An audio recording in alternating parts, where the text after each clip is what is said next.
Buenas tardes, sean todos bienvenidos a este simposio de endocrinología.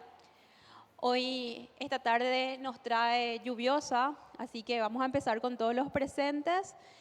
Y nuestros miembros de mesa son el doctor Hernán Mercado, especialista en medicina interna y en diabetología, la doctora Fátima Medina, especialista en medicina interna y en endocrinología del Hospital de Clínicas.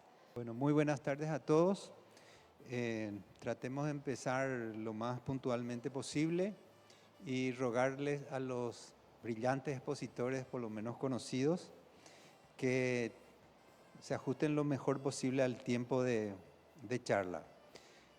Yo le presento al doctor Elvio Bueno, que es especialista en medicina interna, especialista en diabetología, es presidente de la Sociedad Paraguaya de Endocrinología y Metabolismo y jefe de cátedra y servicio de la segunda cátedra clínica médica del Hospital de Clínicas. Él nos va a hablar sobre interacciones medicamentosas en las enfermedades tiroideas.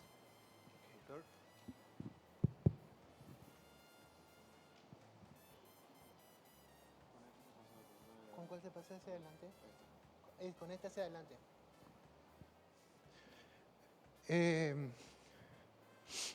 Buenas tardes, mis agradecimientos a la Sociedad Paraguaya de Medicina Interna por la invitación y a la comisión directiva de este magno congreso, ¿verdad? Bueno, me modificó bueno, no era la letra original, pero bueno, ya ese tipo de cositas que ocurre con la tecnología que te modifica, vamos a ver qué más se va modificando en el curso de la charla. No tengo, o sea, este sería un conflicto de interés, algunos grants como speaker y también de algunos trabajos de investigación que fueron solicitados por la industria. Quería mostrarles nada más esto. Nosotros, ese señor que tienen todos en los slides, ese pelo negro y barba negra, ese soy yo, con varios años atrás. Y ahí está el profesor Ramírez Wendner. Ahí está el profesor Arrúa, que también está a su extrema derecha, ¿verdad? Que me honra con su participación como oyente acá en la cátedra y el honor de haber participado, de haber tenido como maestro a esta playa de profesores muy renombrados en nuestro país, ¿verdad? Esta es la agenda. Yo en realidad modifiqué un poco la agenda. Un ratito.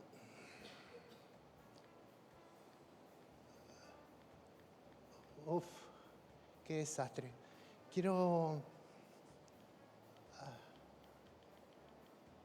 Bueno, modifiqué un poco la agenda porque la idea era ver interacciones farmacológicas, pero en realidad eso forma parte de un problema un poco más complejo, que es el hecho de saber qué hacer cuando un paciente está con un problema tiroideo y viene ya medicado, y muchas veces encontramos que su TSH, que estaba por 1 o 2 años normal, de repente viene con una cosa que uno no sabe exactamente por qué tiene. Vamos a hablar un poco de la levotiroxina en líneas generales, el enfoque del problema del cambio de los resultados del perfil tiroideo en un paciente con hipotiroidismo tratado, la interferencia nutricional, la interferencia farmacológica, que es lo que específicamente me pidieron, y algo que yo le venía rastreando el interés, que era la combinación de T3 y T4 en el tratamiento del hipotiroidismo. Me pareció interesante introducir dentro de esta discusión, ¿verdad?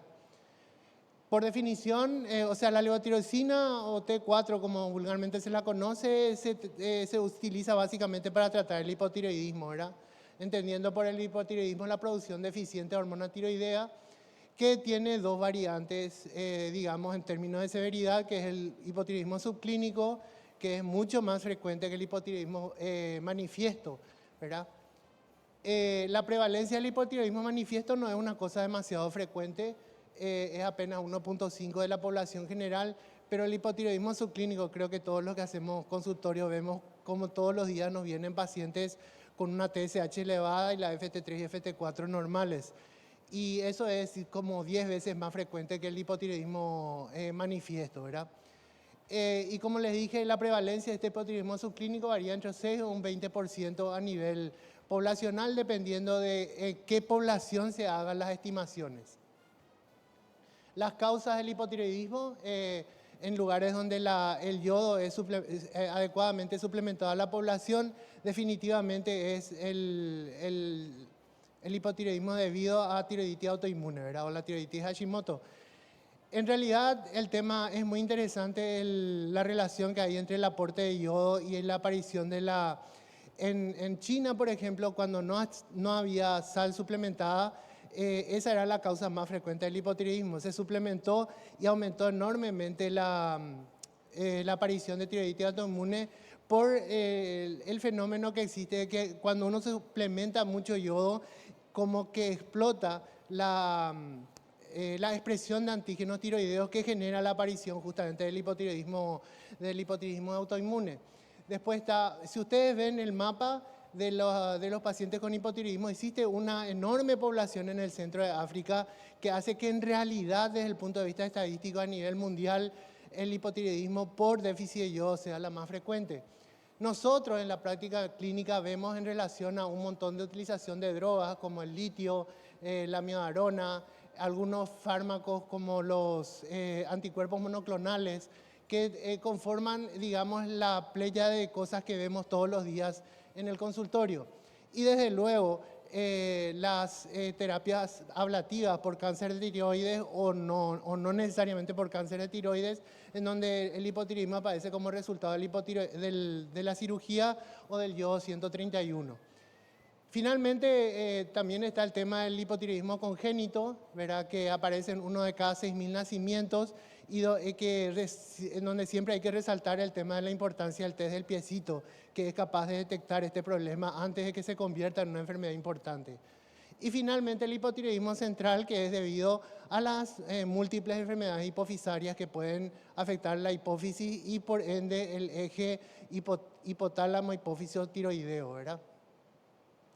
Las imágenes de lo que vemos, el hipotiroidismo congénito, esto es un poco de nuestras pacientes que vimos en el hospital, esto es un poco también de los pacientes que vimos en el hospital con hipotiroidismo. Esta señora era una señora que había ingresado por un derrame pericárdico. Otro más, un paciente con síndrome metabólico y artropatía gotosa que tuvimos también en el hospital, pero tenemos muchísimo de todo esto, ¿verdad? O sea, gente que no tiene el más mínimo estigma de enfermedad, que viene con su análisis de laboratorio con una TSH por encima del rango normal, con FT3, FT4 normales, y que no tiene, en algunos casos uno trata de convencerle de que ese no es un problema en realidad, en otros casos uno trata de descartar que no haya un problema de laboratorio, pero es un problema creciente de toma de decisiones en el consultorio del internista, ¿verdad? Este problema del hipotiroidismo subclínico, que como le digo es una cuestión que se ve muy frecuente en el consultorio, ha convertido a la levotiroxina en una de las drogas más prescritas en el mundo. Esto en Estados Unidos, es la 4ª droga después de los analgésicos y alguno que otro antihipertensivo más frecuentemente vista, ¿verdad? Ahí ven, el acetaminofén, ibuprofeno, las aspirinas son muy frecuentes, pero si ven la levotiroxina, en varones mucho menos, pero en mujeres es mucho más frecuente la utilización de levotiroxina en encuestas realizadas, por ejemplo, en Estados Unidos. En general, existe un 4,2% de población que utiliza levotiroxina en Estados Unidos, en promedio, ¿verdad? La levotiroxina, o sea, el comprimido de levotiroxina que se utiliza, tiene una molécula de levotiroxina que es idéntica a la levotiroxina que produce la glándula tiroides, o sea, no hay ninguna diferencia, ¿verdad? Y se absorbe sobre todo a nivel del duodeno y del yeyuno en un 80%, ¿verdad? Y inicia su acción aproximadamente 3 a 5 días después de habérsele administrado al paciente. Bueno, y esto es lo que yo les quiero plantear, ¿verdad? En realidad me dieron un título y yo modifiqué un poco la orientación de la agenda porque me pareció mucho más interesante enfocarlo desde este punto de vista. O sea, cuando viene una paciente después de 2 años de tomar su misma dosis de T4 con TSH normal y ahora viene con una TSH de 15 y jura con la mano sobre la Biblia que toma bien su medicación. ¿verdad? Ese es todo un problema. Y este slide que no voy a poner ninguna referencia bibliográfica ahí porque es básicamente algo como es lo que hacíamos con el profesor Ramírez Buettner y con un montón de esa gente que vieron ahí, esos prominentes profesores, que se basaban mucho en lo que la experiencia les decía que ocurría. Y en aquella época estaba empezando a nacer lo que llamamos medicina basada en la evidencia, ¿verdad? Y como que el residente le tomaba así como con desconfianza lo que le decía el profesor. Y ocurre así como lo que nos ocurre a nosotros con nuestros padres, ¿verdad? Tu papá era rígido, tu mamá era rígida contigo y decía, en ese momento le odiabas, pero después, pasado el tiempo, decía, tenía razón, ¿verdad? Bueno, y eso es más o menos lo que nos ocurrió con toda esta playa de profesores que nos transmitieron una forma de tratar al paciente y de cómo encarar la relación médico-paciente que hasta ahora nos sirve, ¿verdad? Muchos años después de que toda esta generación ha pasado. Lo concreto es que yo les voy a dar ahora un poco, ya estoy, como les digo, pasando la sexta década de la vida, entonces estoy entrando en un discurso medio similar también, ¿verdad? En la tercera vez que se le pregunta, reconoce que solo fue algunas veces y se olvida, o que en realidad se fue de vacaciones y no llevó su pastilla. Eso es lo clásico, ¿verdad? Uno le pregunta la primera vez al paciente, pero vos estás tomando bien tu T4, y te dice, sí, yo tomo regularmente, oficialmente. Después uno anota todas las cosas, vuelve a hacer la pregunta. Sí, yo tomo, pero ya no con tanta condición. Le pregunta uno la tercera vez y lo más probable es que el paciente les diga, sí, sabes que algunas veces me he olvidado, ¿verdad? Ese reconocimiento es suficiente muchas veces para justificar, bueno, tomemos y dentro de 4 a 6 semanas repitamos la TSH. La regla en un 70-80% es que la TSH viene normal y en algunos casos hasta suprimida, ¿verdad? Entonces, ese es un primer elemento. Se le pide que tome bien. El segundo tema, pacientes con patología psiquiátrica, inmiscuir a la familia si se puede. Tenemos muchos pacientes con maníaco depresivo, pacientes con, en fin, que no tienen un control de sus familiares y toman de manera irregular. Entonces ahí es inmiscuir a la familia. Ancianos con escaso soporte familiar. O sea, el anciano de 85 años que vive con su señora que tiene 90, ¿verdad? Y el resultado final es que no tienen la capacidad cognitiva para cuidarse a sí mismos y viven solos, ¿verdad? Entonces ahí es comprometer a la familia. Y después está este grupete, el de los adolescentes, ¿verdad? A los cuales hay que empatizar con el adolescente, entender, o sea, retrotraernos en el tiempo y pensar cómo trabaja el cerebro de un adolescente y tratar de entrar en ese mundo para tratar de que sea más adherente. Recordar que si se aumenta la dosis y al paciente se le ocurre tomar bien el medicamento, podría aparecer hipertiroidismo iatrogénico, ¿verdad? O sea, si uno consigue que el paciente tome bien el medicamento y encima uno le aumenta la dosis, puede ser un problema. La asociación entre la adherencia, acá tienen los grupos que menos adherencia tienen, los pacientes con Addison. Después están todos los trastornos psiquiátricos, decisiones bipolares, depresión, migraña, esquizofrenia. Después los pacientes con insuficiencia cardíaca y falla renal son también los que menos adherencia tienen. Y entre los pacientes con diabetes, los diabetes tipo 1 son menos adherentes que los diabéticos con diabetes tipo 2, ¿verdad? Es muy interesante esta historia. Cuando un paciente tiene falta de adherencia, tiene mucho más frecuentemente posibilidad de hospitalizarse, de tener más tiempo de hospitalización y cuestiones relacionadas a todas las causas de recursos hospitalarios. Y también la utilización de recursos relacionados al hipotiroidismo son mucho más frecuentes en las personas no adherentes que en aquellas adherentes. O sea que este es un problema en realidad, ¿verdad?, que hay que tener en cuenta porque vamos a tener problemas. La terapia con T4 en presencia de interferentes farmacológicos. Y aquí en esta lámina tienen, en rojo quise poner, en realidad los más frecuentes. Esto es lo que generalmente le ponemos en el recetario a los pacientes. Tiene que tomar 30 a 60 minutos antes del desayuno y si es que eventualmente le dieron un antiácido no absorbible, de esos que tienen aluminio o sucralfato, sales de calcio, binders de fosfato o sales ferrosas, tiene que haber una diferencia de 4 a 6 horas entre la toma de la levotiroxina y la ingesta de estos productos. El Orlistat, el omeprazol y todos los antiácidos absorbibles generan una disminución, aumentan el pH gástrico y eso interfiere en la absorción. Y no es que esté contraindicado, el tema es que hay que tener en cuenta nomás porque cuando se inicia de nuevo el medicamento, entonces el tema es que tienen que controlarle el perfil tiroideo para ver si no hay interferencia y hacer el ajuste de la dosis de T4, nomás no hay necesidad de decirle suspenderle ni satanizar la medicación. Los estrógenos en general aumentan el metabolismo de la T4, por lo tanto no es infrecuente que una mujer que no estaba tomando anticonceptivos y empieza a tomar anticonceptivos necesite el aumento de sus niveles de su dosis de T4. Y una cosa a la cual estuve poniendo atención últimamente, que son los esteroides anabólicos que se utilizan en los gimnasios, tienen el efecto inverso. Disminuyen digamos, la unión de la T4 a las proteínas que son transportadoras, aumentan el nivel libre y a veces hay que bajar la dosis del T4 en utilizadores de esteroides anabólicos. Los corticoides hay que recordar que en general disminuyen la TSH, la hormona de crecimiento aumenta la TSH. Y una cuestión que es frecuente es que nosotros tenemos pacientes que utilizan, digamos, epilépticos, que utilizan ferritina, carbamazepina, etcétera, aumentan el metabolismo en la T4 y por lo tanto a veces hay que aumentar la dosis de acuerdo a las necesidades.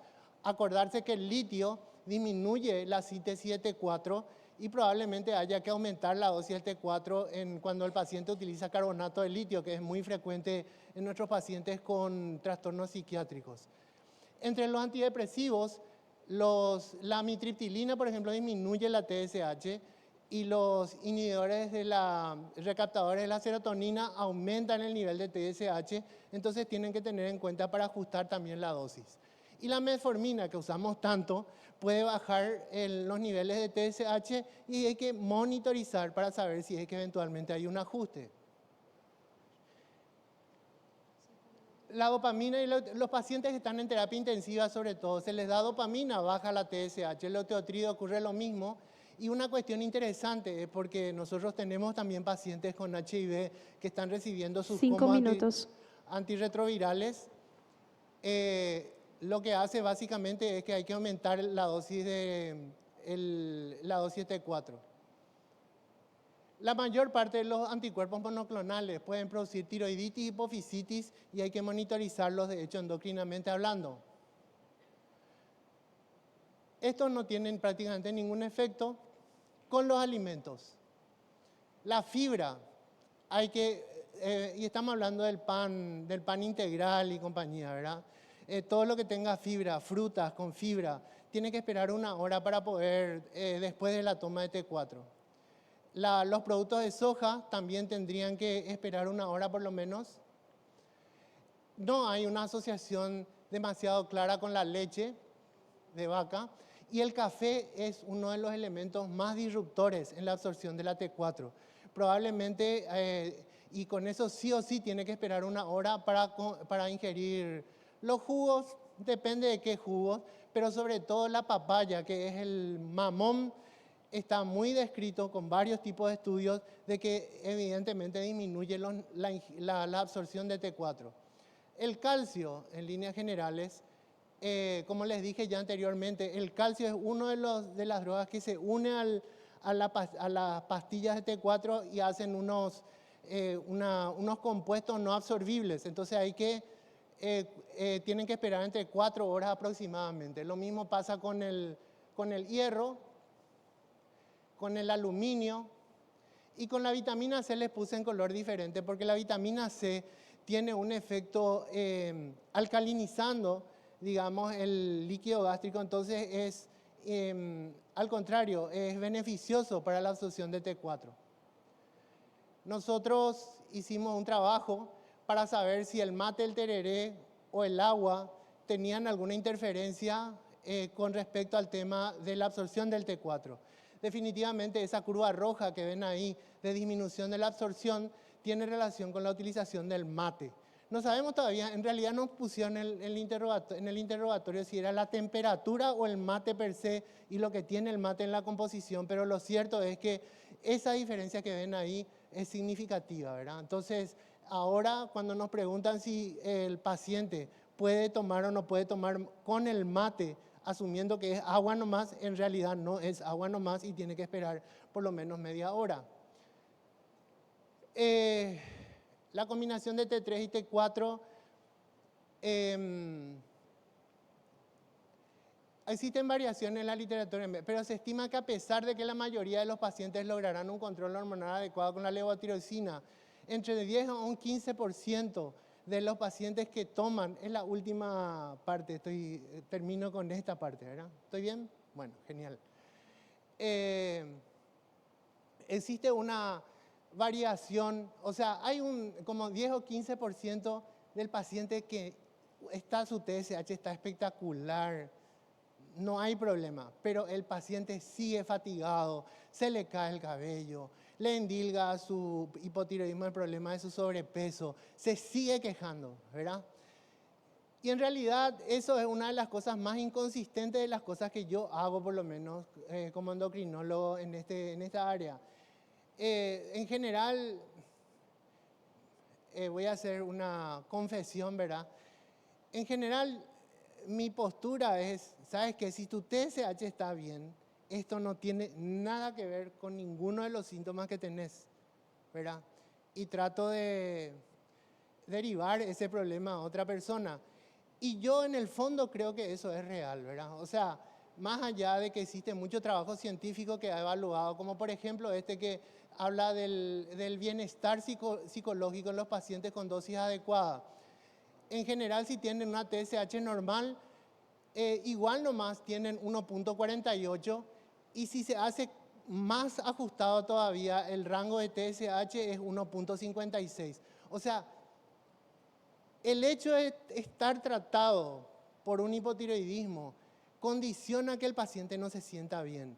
Si ahí hay algo que ver con que recibe o no recibe bien su T4, o si le hace o no le hace falta su T4, yo no les puedo responder, pero hay una plausibilidad biológica porque la mayor parte de los pacientes con hipotiroidismo tienen una enfermedad crónica autoinmune, ¿verdad? El metabolismo de la T3 en los tratados, en los controles, cada tejido monitoriza de manera diferente las hormonas tiroideas y la producción de otros compuestos como las tironamidas, 3, 5, 7, la disminución podría estar involucrada en la persistencia de los síntomas. O sea, existe una serie de cuestiones ahí que hacen medio plausible el tema de que el paciente, a pesar de tener su TSH normal, no se sienta bien, ¿verdad? Y para eso, pero toda esa evidencia tiene que ver con experiencia en ratones, que no es igual al ser humano, ¿verdad? Y el problema es que la T3 hace un pico con eso que ven ahí arriba, mientras que la T4 es mucho más estable. Pero lo concreto es que cuando uno le agrega T3 al T4, en general es igual para los dolores corporales, es igual para la calidad de vida, es igual para la depresión, es igual para la fatiga. La monoterapia de T4 debe seguir siendo, de este trabajo por lo menos que se publicó ya hace bastante tiempo, debería seguir siendo el tratamiento de elección para el hipotiroidismo clínico. Este otro trabajo que llega a la misma conclusión y las guías de la ETA, del Grupo Europeo, de la Asociación Europea de Tiroides, concluye finalmente que no hay pruebas suficientes que la LT4 más la LT3, la terapia combinada sirva para algo, para mejor del paciente. Y se recomienda siempre una LT4, una monoterapia. En general, tendría que estar dentro del área de la investigación esta terapéutica y se podría intentar una prueba terapéutica, pero si no mejora a los 3 meses hay que suspenderle porque ya no va a mejorar. Bueno, eso es lo que, como misceláneas, les voy a decir. Los resultados demostraron, si tienen problemas con la ingesta a la mañana temprano, está demostrado que si cenó a 1 hora X y 2 horas después, antes de acostarse, toma su T4, es igual. O sea, pueden tener buen resultado con la TSH, ¿verdad? Y la otra cosa es que algo que nosotros no tenemos en nuestro mercado es que las formas líquidas y cápsulas en gel blandas son mejor absorbidas y tienen menos interferencia con todo lo que les acabo de decir. Es decir, si le van a dar hierro o calcio, le pueden dar formas líquidas o formas en cápsulas blandas, que no hay necesidad de hacer esas 4 horas de diferencia. Muchas gracias.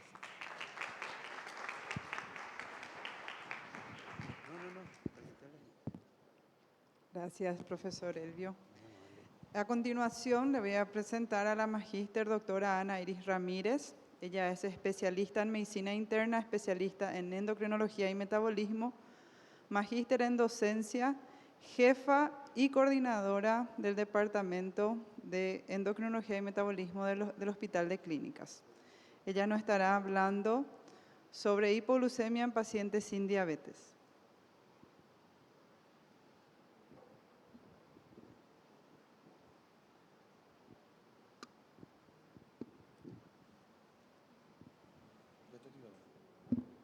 Bueno, me pidieron subir acá y así lo haré. Bueno, muy buenas tardes, muchas gracias. El objetivo de esta clase es, como vemos acá, poder guiar la evaluación de las causas de hipoglicemia en pacientes no diabéticos. Realmente las hipoglicemias en este grupo de pacientes es todo un desafío para los endocrinólogos y también para los clínicos. ¿Cuáles son las estrategias diagnósticas? ¿Cómo interpretar los resultados laboratoriales para poder guiar hacia un diagnóstico? Y las causas o comorbilidades que están asociadas a hipoglicemia en pacientes internados. Recordar siempre, antes de iniciar la investigación de una hipoglicemia, sobre todo cuando estamos ante un paciente en consultorio, también en pacientes internados, la triada de Whipple, que es la presencia de los síntomas de hipoglicemia que ya conocemos, sudor, temblor, palpitaciones, visión borrosa, hasta síntomas neurológicos más graves como alteración de la conducta y que puede llegar incluso hasta el coma. Eso se debe confirmar bioquímicamente por una muestra de sangre menor a 55 y luego la mejoría de los síntomas al corregir la hipoglicemia. Es muy importante la confirmación de esta triada para poder iniciar la investigación de las hipoglicemias en este grupo de pacientes. Recordar un poquito que cuando ocurre una hipoglicemia, aparece una serie de respuestas. Una de ellas y la más importante y que va a guiar también nuestro diagnóstico es la disminución de la producción de insulina en las células beta del páncreas con aumento de la producción de glucagón, lo cual aumenta la glucogenólisis y la gluconeogénesis a nivel hepática. Por otro lado, a nivel del sistema nervioso central se desencadena todo un sistema nervioso autónomo, principalmente el sistema nervioso simpático, produciendo los síntomas que son los síntomas que llaman la atención al paciente y también otros elementos como el aumento de la disminución de la absorción de glucosa en el músculo, menor excreción a nivel renal y también en el tejido adiposo una menor absorción. Todos son respuestas que se producen ante una hipoglicemia, para recordar. Bueno, acá empieza lo más importante. ¿Qué hacemos cuando tenemos hipoglicemia en un paciente? Es muy importante esta división. ¿Estamos ante un paciente enfermo, por decirlo así, o medicado, o ante una persona sana para poder guiar las investigaciones? Como dijimos, esto es todo un desafío, entonces es muy importante la historia clínica del paciente. Si el paciente, lo primero que tenemos que investigar, aunque no se conozca diabético, es el consumo de insulina y sulfonilureas. Justamente ayer le estaba comentando a unos colegas que le estaba interrogando a un paciente en consultorio, hablando, y me llamaba la atención su laboratorio o algo, y en todo el interrogatorio que yo le estuve preguntando de fármacos, él se olvidó mencionar que usa insulina, por ejemplo.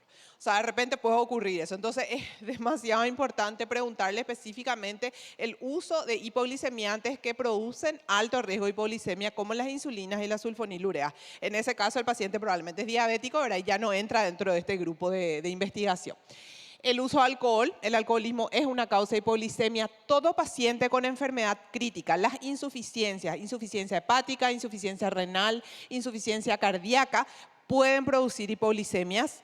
Las situaciones de sepsis, ¿verdad? Las infecciones graves, los cuadros graves de sepsis sabemos que la hipoglicemia es un factor incluso de mayor mortalidad, y ciertos tumores no pancreáticos que son productores de IGF-2, que generalmente la clínica es por el tumor y la hipoglicemia en el contexto de un síndrome paraneoplásico. También sabemos otras causas como las deficiencias hormonales. Siempre que hay una hipoglicemia investigamos el cortisol, pero recordar, en adultos la insuficiencia adrenal primaria no es una causa frecuente de hipoglicemia, no por lo menos de hipoglicemia sintomática o severa. En los casos de hipopituitarismo en combinación con deficiencia de hormona de crecimiento, sí podemos ver más hipoglicemias clínicamente significativas. No así en niños. En niños sí la insuficiencia adrenal puede ser una causa de investigación de las hipoglicemias clínicamente significativas. ¿Qué hacemos entonces en este grupo de pacientes? Investigar bien y ver si esa hipoglicemia puede ser en el contexto de estas situaciones. En el otro grupo de pacientes, la persona sana que viene por cuadros de hipoglicemia, lo primero obviamente que pensamos y que queremos descartar porque es la causa más frecuente de hipoglucemia hiperinsulinémica, el insulinoma.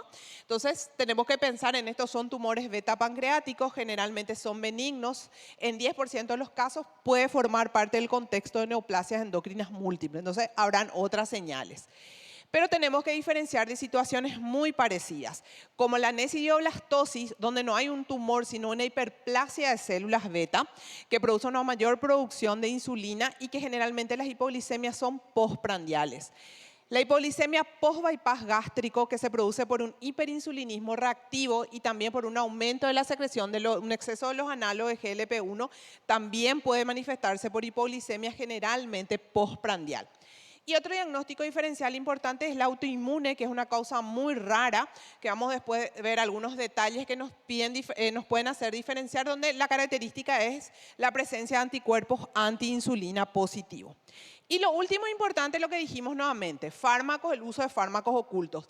Aunque el paciente no sea diabético, no consuma fármacos, tenemos que interrogar la posibilidad de acceso a estos medicamentos como una forma facticia o incluso maliciosa de uso, ¿verdad?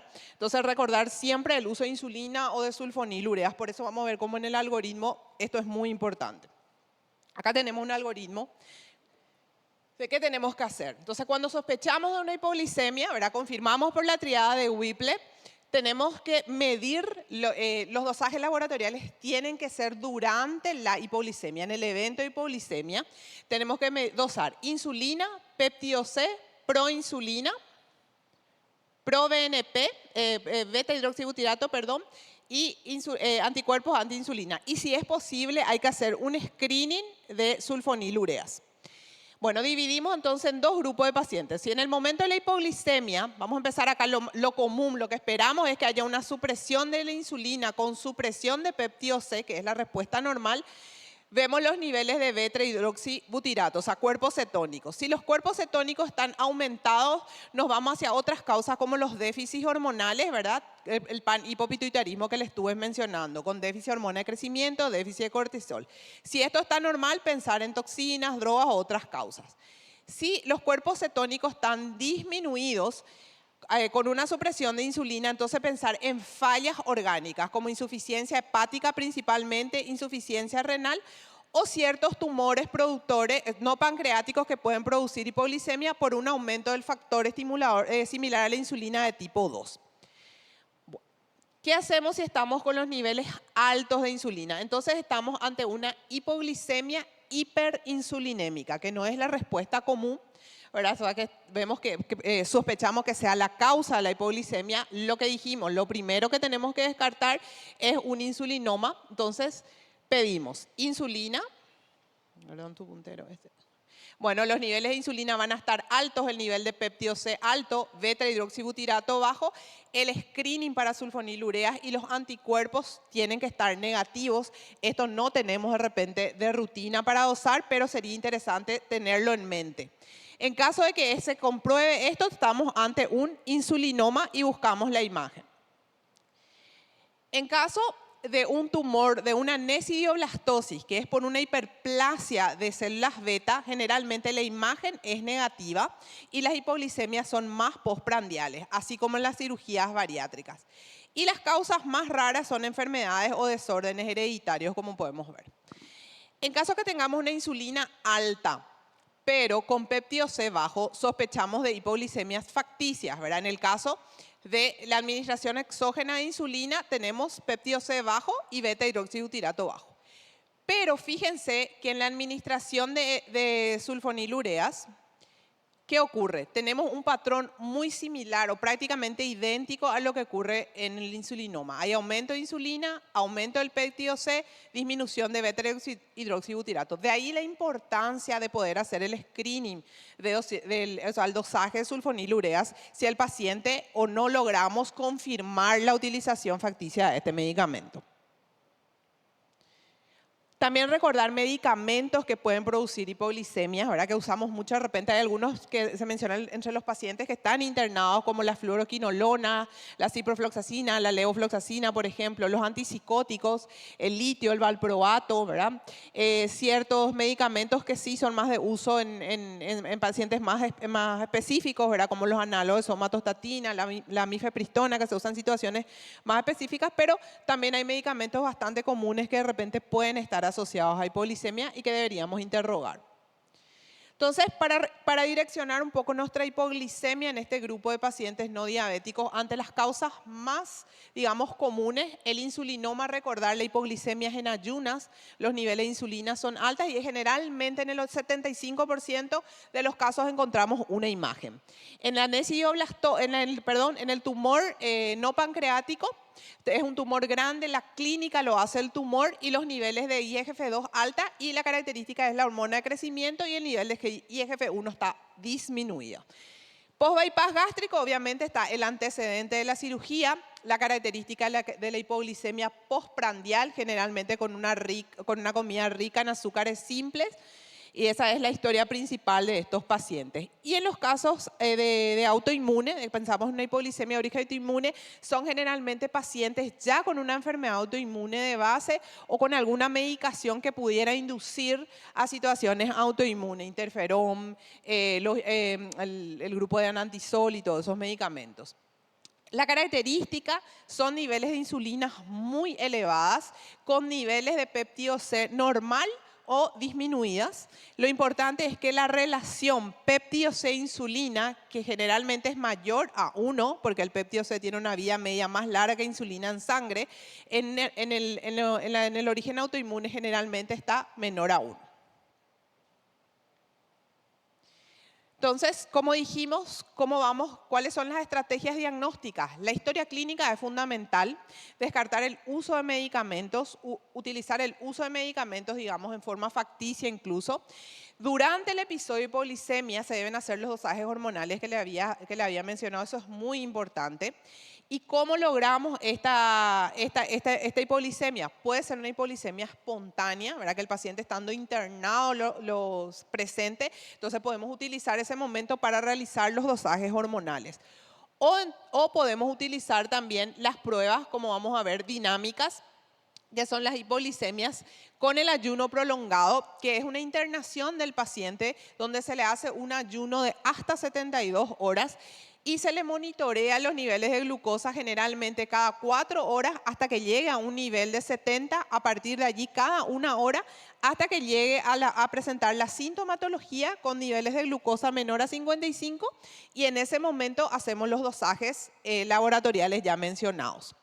En el caso de la hipoglicemia postprandial, si queremos investigar, el test de comida mixta, que es una comida que tenga distribuida, ¿verdad?, en un 60% de carbohidratos, 20% de proteínas, 15% de grasa, una comida mixta, se puede hacer el dosaje cada 30 minutos de los niveles de glucosa por 5 horas. También si aparecen los síntomas y se confirma con una glucosa menor a 55, estamos ante una hipoglicemia postprandial. Entonces, algunos tips para recordar algunos números dentro de lo que es la hipoglicemia en el contexto de un estado hiperinsulinémico.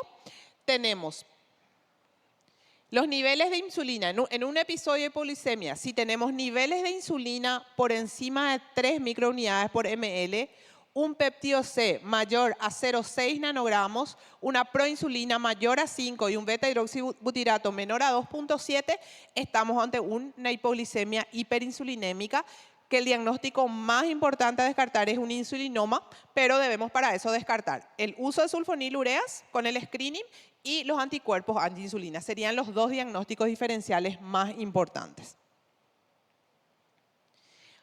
Una vez que pensamos en un insulinoma y confirmamos por el laboratorio, tenemos que ir a las imágenes. Como les dije, la TAC, la resonancia, el ultrasonido abdominal detectan en un 75% los adenomas.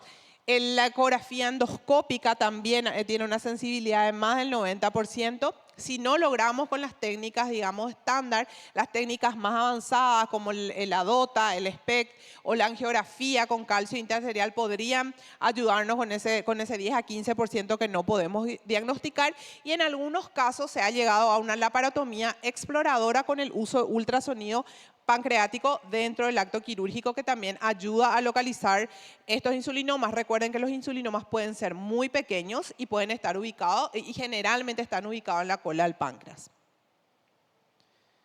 Bueno, les traigo un poquito dos trabajos que se presentaron. La mayoría de los trabajos de hipoglicemia son en pacientes internados, porque como saben, son pacientes que hacen hipoglicemia en el contexto internado, y la mayoría de los trabajos son en pacientes con enfermedades, con comorbilidades importantes y generalmente mayores de 60 años.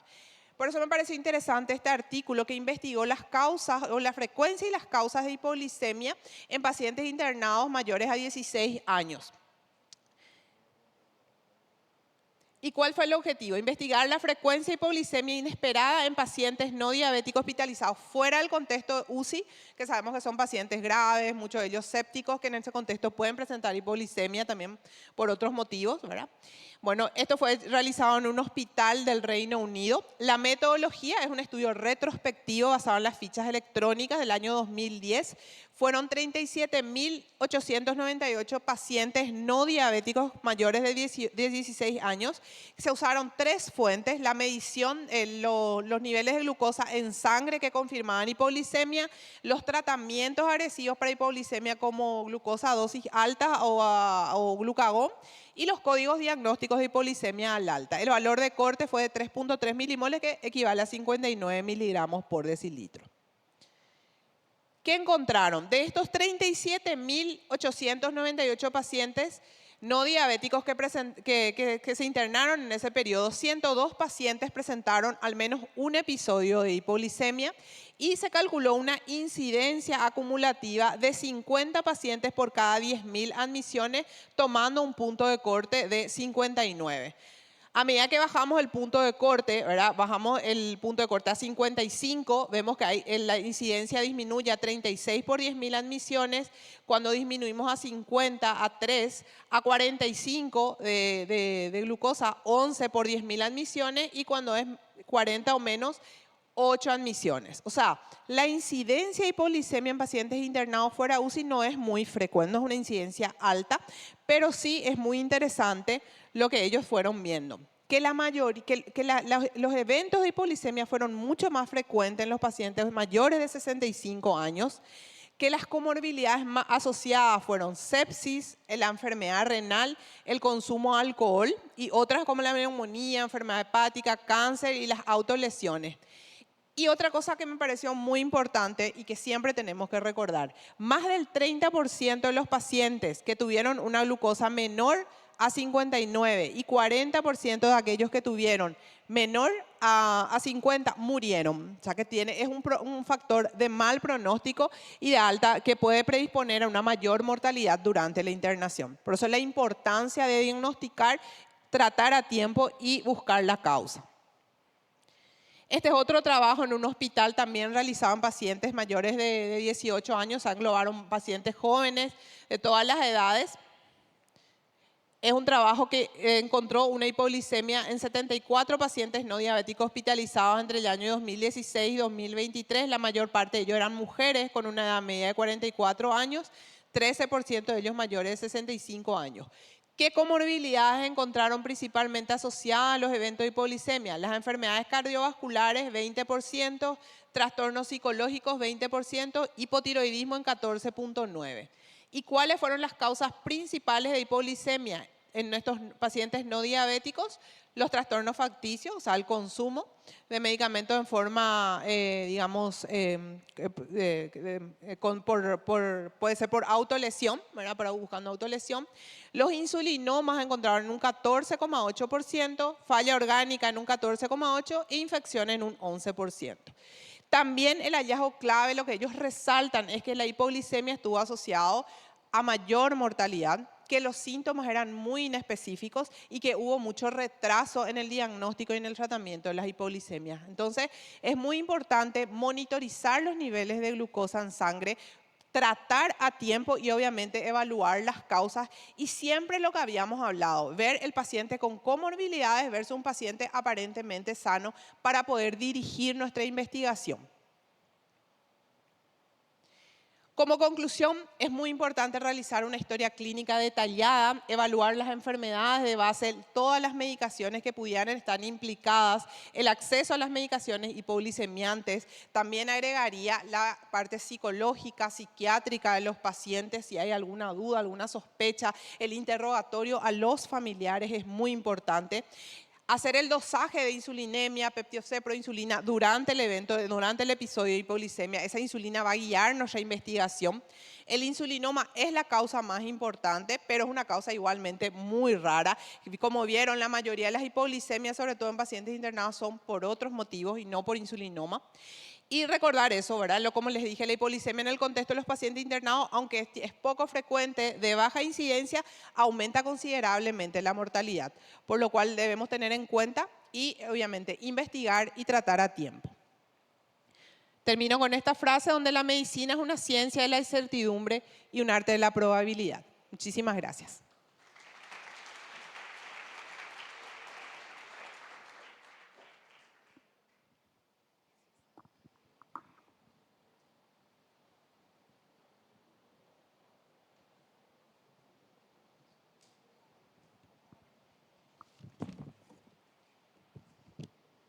Bueno, ahora les presento al doctor Antonio Mariño, especialista en medicina interna e inmunología clínica, director de la unidad de inmunología clínica del Hospital Santo Antonio de Portugal. Es un honor contar con él. Adelante, doctor.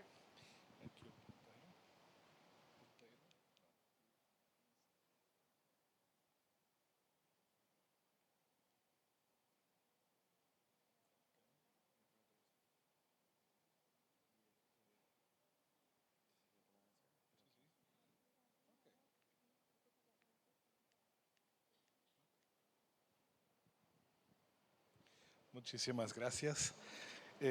No me es posible de hacer la charla en español. Es muy complicado para mí, pero voy a hacerlo despacito, en portuñol. Pienso que tienes la posibilidad de tener una traducción simultánea, mi amigo Fabio que me ha comentado.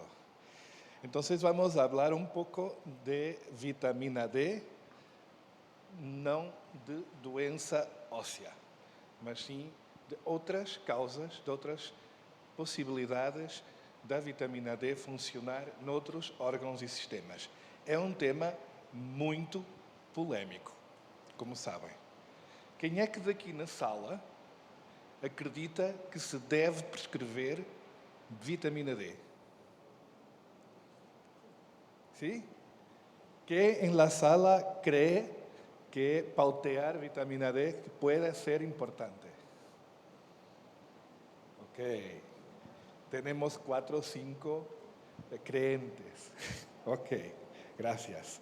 ¿Qué en la sala pautea vitamina D para sus pacientes regularmente? Ok, no está mal. Não tenho disclosures. Então, este é um pouco a evolução da investigação em vitamina D. Nos últimos 20 anos, proliferam estudos e muitos estudos randomizados a demonstrar que a vitamina D poderá não ter efeito positivo na saúde do ser humano. Pum. E os últimos trabalhos, inclusive, do New England Journal of Medicine, terminam dizendo: morreu a vitamina D na prescrição para o ser humano. Então, o que é que eu estarei aqui a fazer? É porque eu não acredito nisso. E evidentemente que não. A questão é que se nós não chamássemos vitamina D a esta hormona, que por acaso é lipossolúvel e que é uma hormona, não estaríamos a discutir o problema da mesma maneira. Estaríamos a discutir o problema de um déficit de uma hormona que tenha um receptor nuclear, como as hormonas esteroides também têm. E poderíamos estar a ver de outra maneira. Por outro lado, a deficiência profunda de vitamina D é uma doença humana reconhecida, que pode ser simplesmente algo chamado osteomalácia, que é um termo incorreto, porque osteomalácia é também uma doença do músculo. As pessoas têm fraqueza muscular, mas também é uma doença do sistema imune. As pessoas ficam frágeis, têm mais infecções. E, portanto, existe uma doença humana reconhecida. Onde é que está o problema? O problema está naqueles que têm níveis de vitamina D subnormais. Se dar mais vitamina D... Sim, ok. Se dar mais vitamina D é positivo ou não para a saúde biológica. Aqui está a principal questão que se vem colocado nos últimos anos. Um pouco da história da vitamina D e da sua absorção. A maioria das pessoas que têm hipovitaminose D têm normalmente comorbilidades metabólicas importantes, pouca exposição solar ou síndromes de má absorção. A vitamina D, do ponto de vista alimentar, é relativamente escassa e, portanto, normalmente as hipovitaminoses D mais graves estão associados a estes problemas. E, normalmente, vai agravando com a idade, vai agravando com o síndrome metabólico e com a obesidade. Como é lipossolúvel, ela é sequestrada no tecido adiposo e, portanto, quando doseamos a 25 ou H25-hidroxi, ela vem quase sempre muito baixa nos obesos e, portanto, nós temos muito motivo para perceber que há uma grande quantidade da nossa população que tem deficiência de vitamina D. A grande maioria destes doentes têm patologias metabólicas, patologias neoplásicas, patologias de fragilidade, frailty, e têm também doenças autoimunes e infecciosas. Então, onde é que está o ovo? Onde é que está a galinha? Associação não é causalidade. Esse é um dos problemas. Nós conseguimos quase sempre associar a deficiência de vitamina D a estas doenças, mas não temos a certeza que ela tenha algum efeito causal ou que o seu tratamento reverta algumas destas questões. Mas vamos falar um pouco sobre isso nos próximos minutos, eu não vou ser demorado.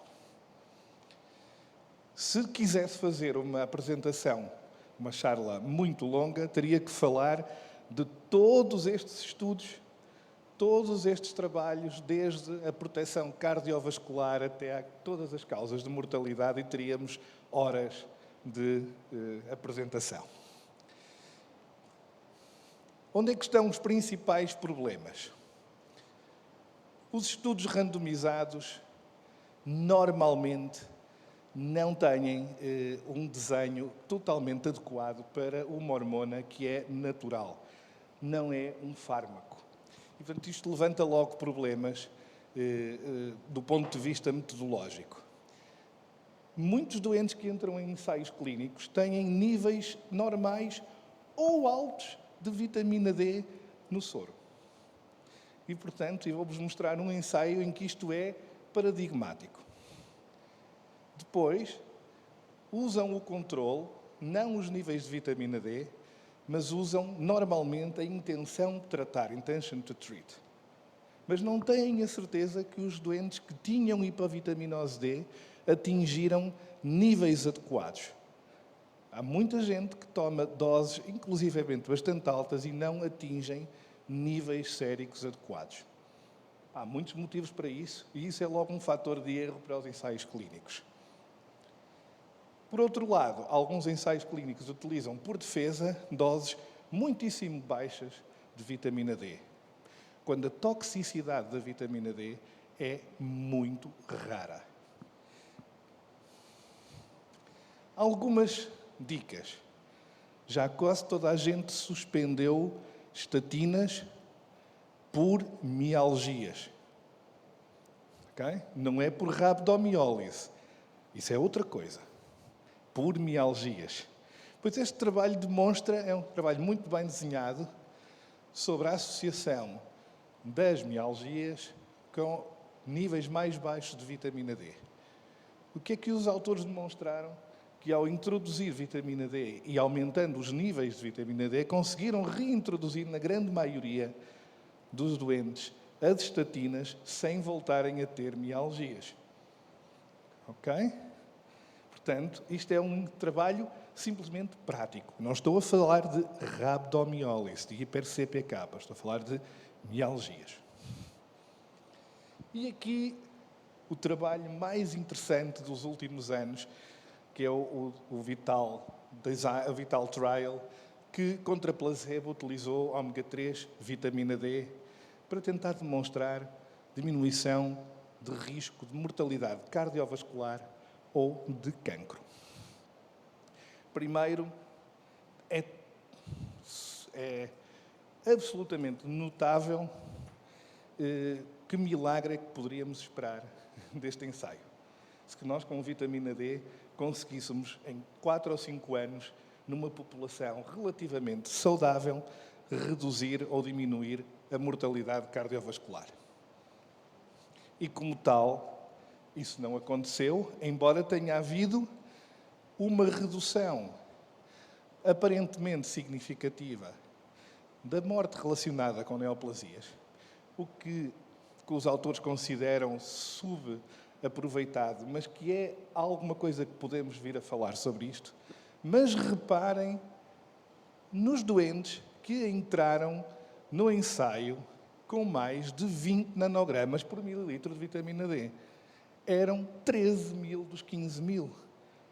Portanto, entram num ensaio clínico doentes que não tinham deficiência de vitamina D. E esses são 90% dos doentes que entraram no ensaio. E, portanto, logo à partida, estamos a perder a capacidade de provar algo que seja. Independentemente de, à partida, nós acharmos praticamente impossível que em 4 anos houvesse diferenças estatisticamente significativas na mortalidade destes doentes. Vamos olhar então para o cancro. Isto é uma meta-análise precisamente da mortalidade por cancro. Se virem acima, o trend para a redução da mortalidade do cancro nesta meta-análise mostra realmente, parece haver algo na mortalidade por cancro associado à toma de vitamina D.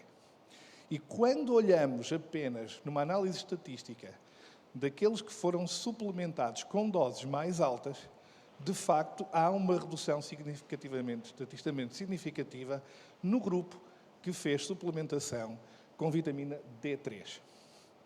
Isto depois também, se quiserem no fim fazer alguma pergunta sobre isto, poderemos discutir. E, portanto, é óbvio que isto não é ainda não são dados definitivos, mas temos que olhar para isto como uma possibilidade.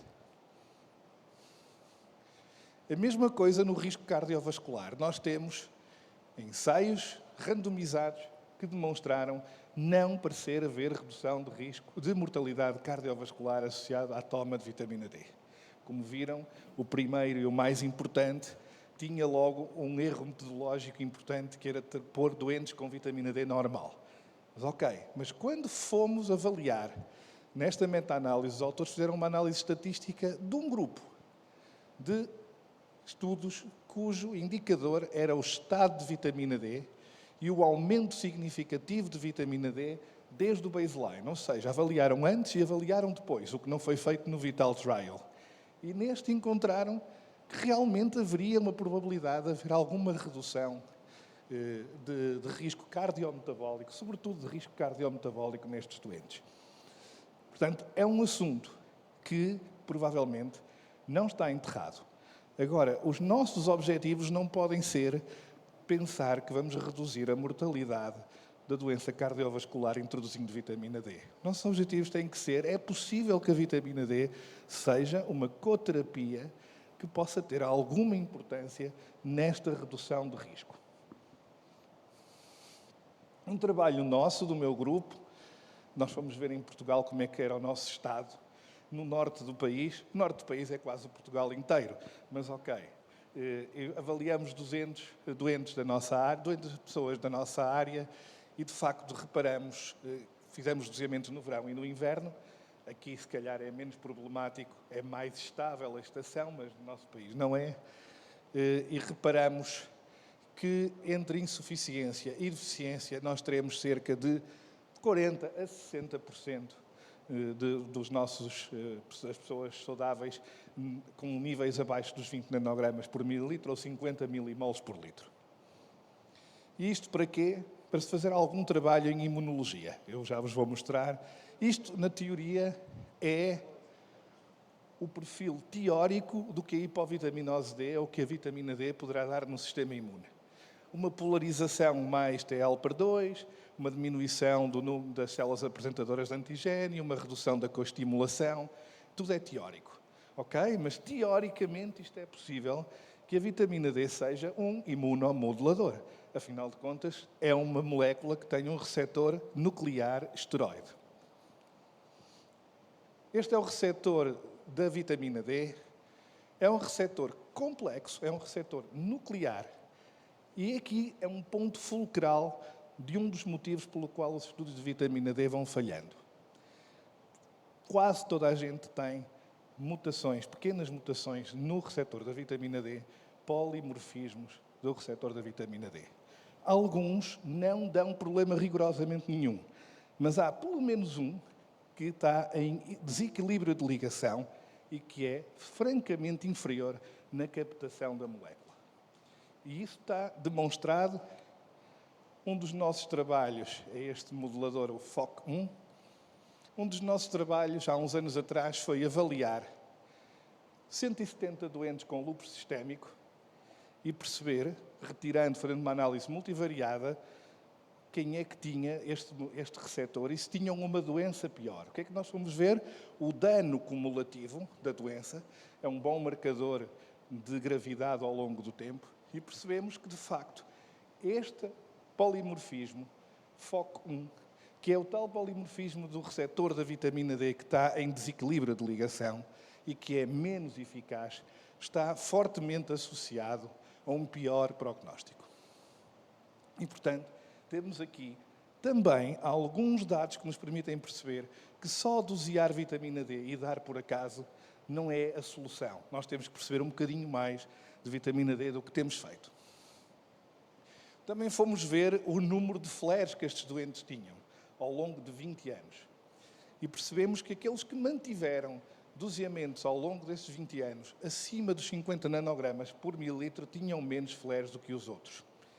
Isto é evidente, não é um estudo controlado com outras coortes, é necessário fazer isto, replicação de coortes, mas nós fizemos um pequeno estudo de linfócitos T e células T reguladoras em doentes, estudo controlado. E aquilo que nós fizemos foi pegar em 24 doentes e aumentar-lhes em 6 meses os níveis de vitamina D basais para acima dos 75 milimoles por litro ou 30 nanogramas por mililitro. E aquilo que nós reparamos, estatisticamente significativo, foi o aumento das células que têm este marcador de superfície chamado FOXP3, linfócitos T FOXP3 positivos, de forma muito significativa. O que é esta FOXP3? É um marcador de células T reguladoras. Ok? E porquê que vamos ver a FOXP3? Porque a FOXP3 tem na sua região intrónica um vitamin D receptor element. e, portanto, precisa de ter vitamina D suficiente para poder haver transcrição e poder-se aparecer a FOXP3. E, portanto, estão a ver, possivelmente isto tem um aspecto positivo. Isto tem a ver também com o Vital Trial, que demonstrou nos doentes a tomar vitamina D que havia, de facto, uma redução de cerca de 22% de novas doenças autoimunes no grupo, assim que seguiu ao longo dos anos. E, finalmente, estou mesmo a acabar, Covid-19. Ninguém sobrevive ao Covid-19. Covid-19, uma aluna de doutoramento que tenho em Lisboa, trabalha em cuidados intensivos, se eu fazer um estudo randomizado. Este estudo randomizado utilizou 4 doses diferentes. Uma delas foram 500.000 unidades 3 dias. Apenas isto não está publicado, vai ser publicado nos próximos dias no Frontiers in Immunology. O odds ratio de 0,69 para a probabilidade ajustada à mortalidade e na análise multivariada significa uma redução de cerca de 30% menos de probabilidade de falecer em cuidados intensivos. Ok? Vamos publicar isto nos próximos dias, Frontiers in Immunology. Vale a pena porque há um conceito que nós não podemos perder, que é resistência à vitamina D. E todos os estados inflamatórios, podemos dar toda a vitamina D que quisermos, ela não vai funcionar. É preciso, de alguma maneira, ultrapassar esta resistência. Em algumas situações, poderão ser megadoses, como na sepsis. Risco, 0. O último e mais importante de todos, eu nem vou falar da pregnancy, e este foi a última pedra no charco, a esclerose múltipla. E num estudo com randomização mendeliana, finalmente, pela primeira vez, demonstrou que há um forte suporte da hipovitaminose D estar associado ao desenvolvimento de esclerose múltipla. E aqui num ensaio com randomização mendeliana para não haver questões em relação à estratégia. Portanto, nós ainda temos muito que aprender sobre isto. Agora, não é a panaceia. Nós não vamos dar 100.000 unidades de vitamina D para curar doenças.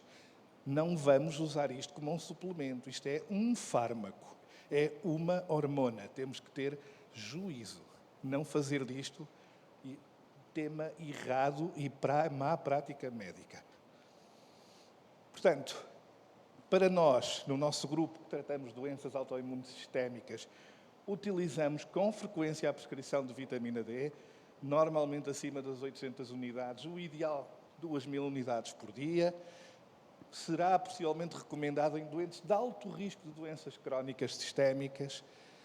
Fazer o doseamento é muito controverso. Há doentes que têm, à partida, hipovitaminose D muito severa, que nós nem precisamos dosear, já sabemos que ela não está lá.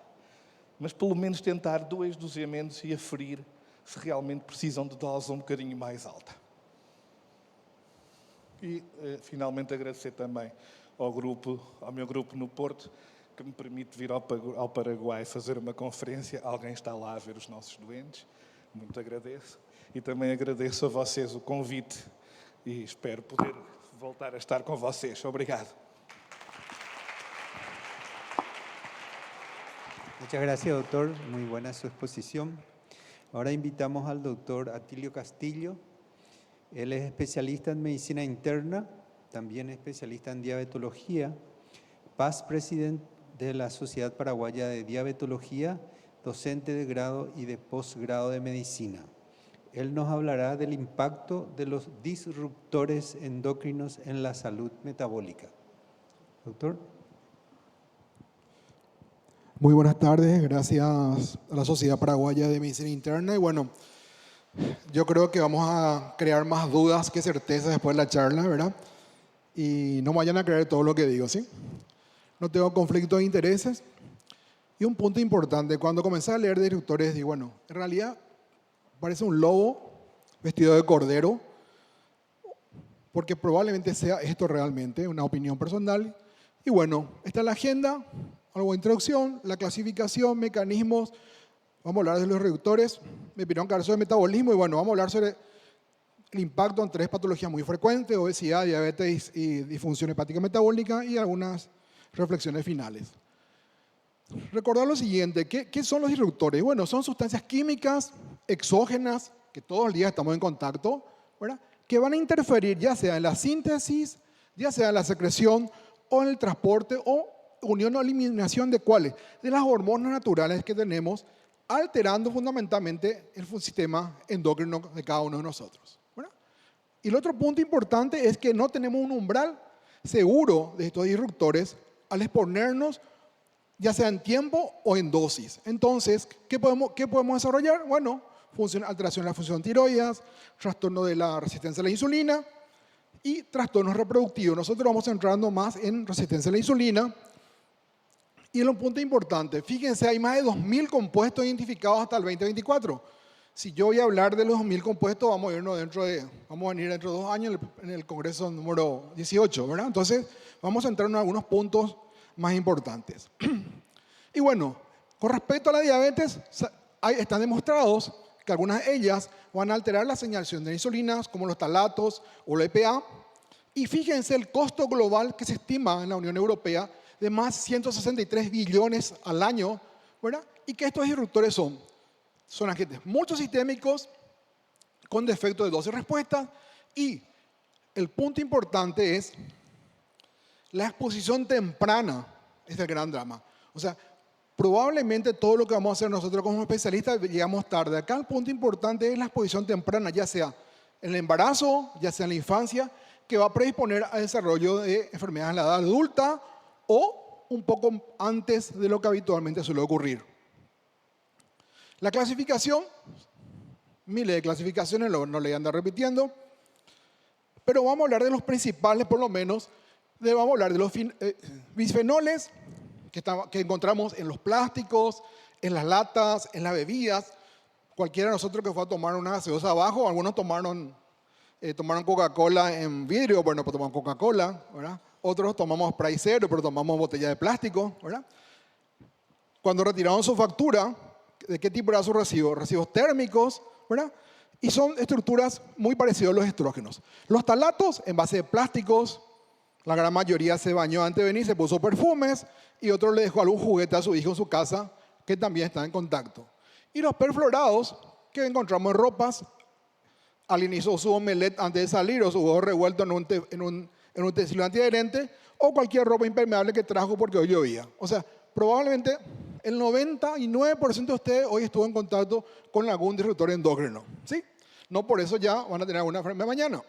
Fíjense, los retardantes de llama, en los muebles, en la electrónica, encontramos en varios puntos los disruptores. Los mecanismos de acción, bueno, mimetismo hormonal, que es lo que hace fundamentalmente el BPA, los bloqueos de receptores, que hace fundamentalmente en los talatos, la alteración de las síntesis hormonales, que hace el perclorato, y algunos inclusive fueron capaces de modificar la epigenética de nuestros pacientes.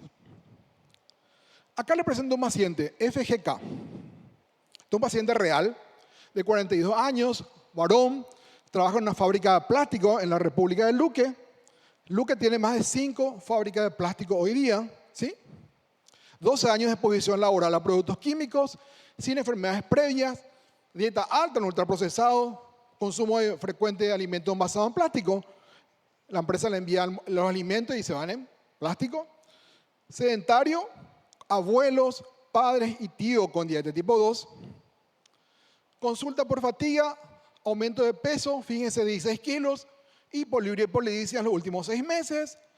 Tenemos un índice de masa 33, circunferencia 110, hipertenso, tenía resistencia a la insulina, acantosis nígrica, hepatomegalia leve inclusive a la palpación. Paciente que probablemente cualquiera de ustedes lo vea todos los días y muchas veces no le preguntamos en qué trabaja, ¿sí? Bueno, la relación con los reductores. Fíjense, los 3 que ya habíamos hablado tienen impacto fundamentalmente en 3 cosas: obesogénico, diabetogénico y estatogénico. El paciente RGF, que pasó recién, ¿qué hacen esto? Alteran la señal de la insulina, actúan sobre la hipogénesis, inducen el estrés oxidativo, promoviendo ¿qué cosa? Que se acumule tejido adiposo más allá del tejido celular subcutáneo, ¿verdad? Actuando sobre los ligandos PIPAR y favorece también que los adipocitos se comiencen a diferenciar. ¿Cuál es el impacto que tiene la obesidad? Fíjense que es un obesógeno ambiental y el impacto que tiene en los Estados Unidos, hay un aumento del índice de masa corporal, tanto en niños como en adultos. Y fíjense su radio en diabetes, 2.3 en el cuartil más alto de exposición. A mayor exposición, mayor riesgo de desarrollar. Y en la población general se estima que, fíjense, 5 a 20% de los casos de obesidad según revisiones recientes. Tema que nosotros tenemos, si bien la encuesta mostraba 32% de obesidad en Paraguay, hay estimaciones que hablan de 36% y vamos a quedarnos cortos probablemente porque seguimos así. ¿Qué más sabemos? Que actúan fundamentalmente en aumentar la hiperplasia adiposa y actúa también desarrollando obesidad visceral. Hay una sinergia, más aún en un paciente que tiene una dieta alta o rica en grasas. También los talatos producen ¿qué cosa? Hiperplasia e hipertrofia adipositaria, ¿sí? Porque el gran problema es cuando se hipertrofia. Y también los otros disruptores producen liberación de ácidos grasos libres al hígado, produciendo fundamentalmente ¿qué cosa? Aumento inclusive de la masa corporal y aumento de la circunferencia de la cintura. Estamos viendo cómo van implicando. Y hay otros que siguen implicando en la obesidad, que tenemos ahí escrito varios de ellos. O sea, estamos todo el día en contacto con nuestro paciente en contacto con disruptores, nosotros en contacto y el aumento de la obesidad en nuestra población. ¿Cuál es la evidencia que hay en diabetes? Y fíjense, hace más de 10 años, los niveles urinarios de BPA, más de 4 microgramos por litro, están asociados a un aumento de 33% del riesgo de diabetes en nuestros pacientes, y el impacto epidemiológico aumenta la resistencia a la insulina, y 13% de los casos de diabetes estarían vinculados a los Estados Unidos. Fíjense, eso es 2,2 millones de casos asociados a los disruptores endocrinos, ¿verdad? Estos disruptores son factores ambientales modificables en la prevención de diabetes, que vamos a ver después. ¿Qué más sabemos de ellos? El BPA, fíjense, activa los receptores estrogénicos en las células beta, alterando fundamentalmente la secreción de insulina, aumenta el estrés oxidativo, reduciendo la capacidad de captar de glucosa. Y vemos que los talatos producen básicamente lo mismo, aumento de resistencia a la insulina, promueven la adipogénesis y alteran la secreción de adiponectina, que es un elemento muy importante en la disminución de la sensibilidad de la insulina.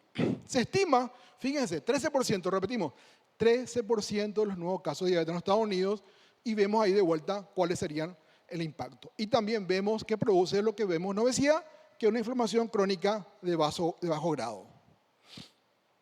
Ahí vemos cómo altera la insulina, y fíjense que aumenta de un 15 a casi un 40% el riesgo de diabetes en estudios observacionales. ¿Sí? El gran problema es que nosotros no estamos en contacto con un solo disruptor, estamos en contacto con varios disruptores. Ese es el gran problema. Fíjense la asociación de bifenol en concentración, ¿verdad? En laboratorio, ahí vemos, no solamente en diabetes, y vemos que en diabetes sí fue bastante positivo, y en muchas otras enfermedades. Vemos cómo los talatos alteran la señal de insulina. Fíjense que limitan la captación de glucosa, aumenta la resistencia a la insulina y se vincula a un 20 o un 30% mayor riesgo de diabetes. Y si uno se fija en la imagen, ahí vemos, cualquiera de ustedes hoy estuvo en contacto con alguno de esos, con algún esmalte, a un tupper, la bolsita del basurero, o le dejó el juguete a su hijo, a su nieto, para que pueda venir hoy al Congreso. Acá vemos también cómo el talato tiene un impacto en mujeres. A mayor contacto, mayor riesgo de desarrollar diabetes, sea cual sea el tiempo y la cantidad. También vemos que está asociado a diabetes, a obesidad, ¿sí? Y tiene un alto costo, fundamentalmente en donde se pueden medir los costos. Vemos también cómo los fluoratos tienen una disminución en la expresión de hiponectina en el tejido adiposo, alteran la función mitocondrial en el músculo, reduciendo de vuelta la oxidación de insulina, y los niveles altos en sangre aumentan de vuelta hasta un 80% el riesgo de desarrollar diabetes. Acá vemos lo mismo, a mayor contacto, mayor riesgo en cualquier edad, en cualquier momento del contacto. Vemos también en hígado graso, estatosis hepática, ¿sí? Que es mucho más allá de la dieta. Hay un aumento de la acumulación de grasa en el hígado graso, más del 5%, que no siempre podemos medir. Afecta casi 30% hoy día de la población, más en obesidad y más en pacientes con resistencia a la insulina, alteran el metabolismo de los lípidos. Y fíjense porque hay una inducción del estrés oxidativo y ahí vemos cómo los disruptores endocrinos modifican eso, produciendo fundamentalmente un daño por el estrés oxidativo, daño de las mitocondrias, aumento de la oxidación, inhibe la oxidación de los vasos grasos y se acumula los triglicéridos produciendo la estatosis hepática en nuestros pacientes. Acá vemos de vuelta un modelo donde va no solamente produce estatosis hepática, sino que a partir de ahí sabemos que va a producir diabetes, sabemos que va a producir aumento de resistencia a la insulina y sabemos que va a producir obesidad. Este trío siempre está presente, ¿sí? Hoy le decía que 66% de los pacientes con diabetes encontramos estatosis hepática y este grupo prácticamente el 90% tenía sobrepeso o obesidad, ¿sí? Los BIPAP reducen los niveles hepáticos de glutatión, los fluoratos activan la inflamasoma y ahí vemos cómo va actuando, produciendo fundamentalmente la inflamación hepática y van acumulando fundamentalmente triglicéridos hepáticos, es un detonante muy importante para que aparezca también la disfunción hepática metabólica en nuestra población. El impacto epidemiológico. Fíjense, sobre 5.000 adultos con más de 20 años con una medición de metabolitos como talatos y datos clínicos completos, hemoglobina glicosilada, índice de masa corporal y el diagnóstico de diabetes, y que nos demostró una asociación muy importante cuando encontramos estos metabolitos por encima de 2.5 a un aumento de 1.3 kilos por metro cuadrado, ¿verdad? Comparando a los niveles que están menores, ya sea ajustando a la edad, al sexo, a la raza y a la dieta, y está asociado más frecuentemente en mujeres donde hay un mayor aumento inclusive que en los varones. Con respecto al impacto en diabetes, tenemos unos radios en diabetes en el cuartil de vuelta que de mayor contacto de 1.8 y es independientemente inclusive del índice de masa corporal, lo que nos sugiere que es un efecto directo sobre la resistencia a la insulina. Hay varios estudios, el estudio europeo GELI del año 2020, niños expuestos, fíjense que durante la gestación mostraron un aumento de índice de masa a los 7 años. O sea, si la mujer embarazada estuvo expuesta a todos estos compuestos, el niño en el futuro va a tener mayor riesgo de obesidad y todo lo que eso consigue. En la corte coreana también, cuando estos niveles eran más de 3, asociaron un aumento de riesgo de hígado graso. Y en otro metaanálisis del 2022 agrupó más de 2 estudios donde también el contacto con los talatos hay un aumento del riesgo de desarrollar diabetes. O sea, si bien es cierto, todas estas evidencias no son fuertes, pero hay algunas que dicen que no, pero no le traje las que dicen que no. Consecuencias: diabetes por la hiperglicemia persistente, progresión de la disfunción hepática metabólica a estatosis, la hepatomegalia que ven por infiltración, el aumento de la obesidad visceral y la dislipidemia heterogénica es lo que trae con todos estos fenómenos que están en contacto con nosotros. Nuestro paciente tenía una hemoglobina de 7.8, tenía una glucosa en ayuna de 145, tenía un perfil lipídico de 280, HDL bajo, típica dislipidemia heterogénica, insulina en ayuna está elevada de nuestro paciente. ¿Qué más tenía él? A nivel hepático tenía una GPT de 38 y una GOT de 55, plaqueta de 180.000, una ecografía abdominal que mostraba estatosis hepática. Aprovechamos y recalcamos, calculamos FIT4, su FIT4 daba 2.14, ¿sí? Ya bastante interesante, y le pedimos una ecografía que vino un FibroScan sin fibrosis significativa. De paso que el FibroScan es carito, pero se le hizo.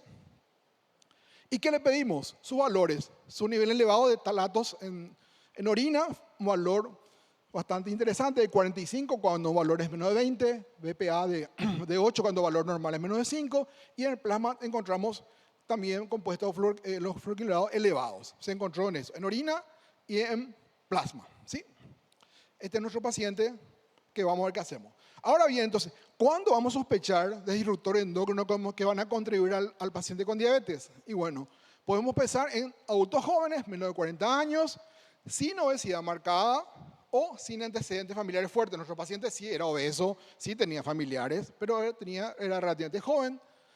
Paciente con exposición ocupacional. Nuestro paciente trabajaba por más de 10 años en la industria del plástico y tenía biomarcadores elevados. y resistencia a la insulina que no mejora a pesar del cambio del estilo de vida. Nuestro paciente, bien es cierto, era un paciente diferente, tenía acantosis nígrica, tenía mucha resistencia a la insulina, pero yo tengo que pensar en este grupo de pacientes. Y en obesidad, de vuelta, exposición documentada, ¿verdad? Se presenta mucho más precozmente, resistencia al tratamiento, la distribución visceral tiene mucha grasa ectópica, o sea, no tiene solamente grasa abdominal, tiene en el pericardio, grasa perirrenal, le hace una ecografía muscular, vamos a encontrar grasa, ¿sí? Y coexiste con otras afectaciones endocrinas, diabetes, estatosis hepática o inclusive disfunción tiroidea. O sea, son los pacientes que tenemos que siempre chequear. Los plásticos podemos encontrar, fíjense, en los envases de las comidas, cartones para huevos, biberones, botellas de plásticos, discos compactos, sus lentes, cualquier componente electrónico, las cortinas de las duchas, los marcos de la ventana. En todo esto vamos a encontrar disruptores endocrinos básicamente. No existe un umbral de tiempo exacto, no sabemos todavía, pero sabemos que a mayor tiempo, por supuesto, también la etapa crítica del desarrollo, el embarazo y la niñez son escenarios de mayor riesgo en nuestros pacientes. La prevención, por supuesto, que va a ser la clave, ¿verdad? Y la exposición a múltiples disfunciones simultáneas hace que esto sea un caldo, ¿verdad? Que complica muchas veces para saber cuáles son los efectos, si fue de un solo compuesto o qué tiempo de la duración específica de ello. O sea, no es tan fácil poder, digamos, llegar. No son solo interruptores pasivos, son activadores patológicos de las vías metabólicas claves. O sea, no es que están ahí nomás y nosotros lo vemos como si fuera que están ahí, ¿verdad? Decía Tati estos días, cuando viene el camión de agua en botella de plástico, que no sabemos de dónde salió, que no llegó, cuánto se expuso al sol, ¿verdad? Y yo creo que ninguno de ustedes toma de botella, no, hay botellones de vidrio para poner en la casa, ¿verdad? Entonces es un tema, todos los días estamos en contacto con esto. Su impacto es dosis dependiente y es acumulativo, lo cual subraya la importancia de la prevención primaria, reducción de exposición, junto a enfoques farmacológicos dirigidos.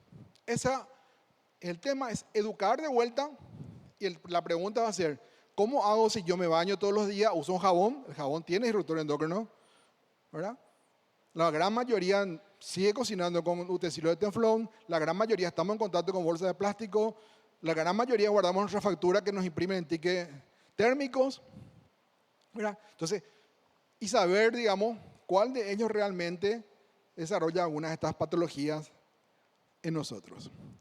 La regulación paraguaya, lastimosamente, no define específicamente los disruptores endócrinos, no lo habla como tal. Sabemos que está Dinavisa, que busca prevenir el uso de sustancias que puedan tener efectos adversos en el sistema endocrino. Se necesita probablemente investigación, regulación de las disfunciones endócrinas en nuestro país para poder garantizar la protección más robusta en la salud y en el medio ambiente. Esto es algo que está comenzando, es algo que tenemos que hablar y discutir en el futuro. Muchas gracias por compartir hoy.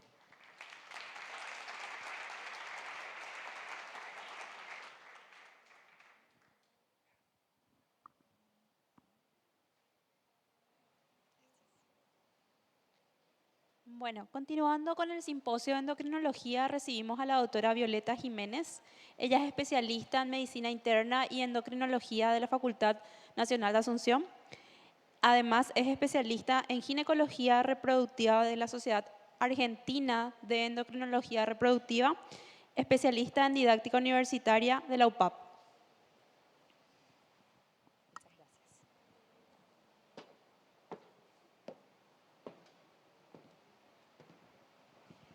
Muy buenas tardes. Muchísimas gracias a los organizadores de este congreso por la invitación y por darme este tema un poco desafiante.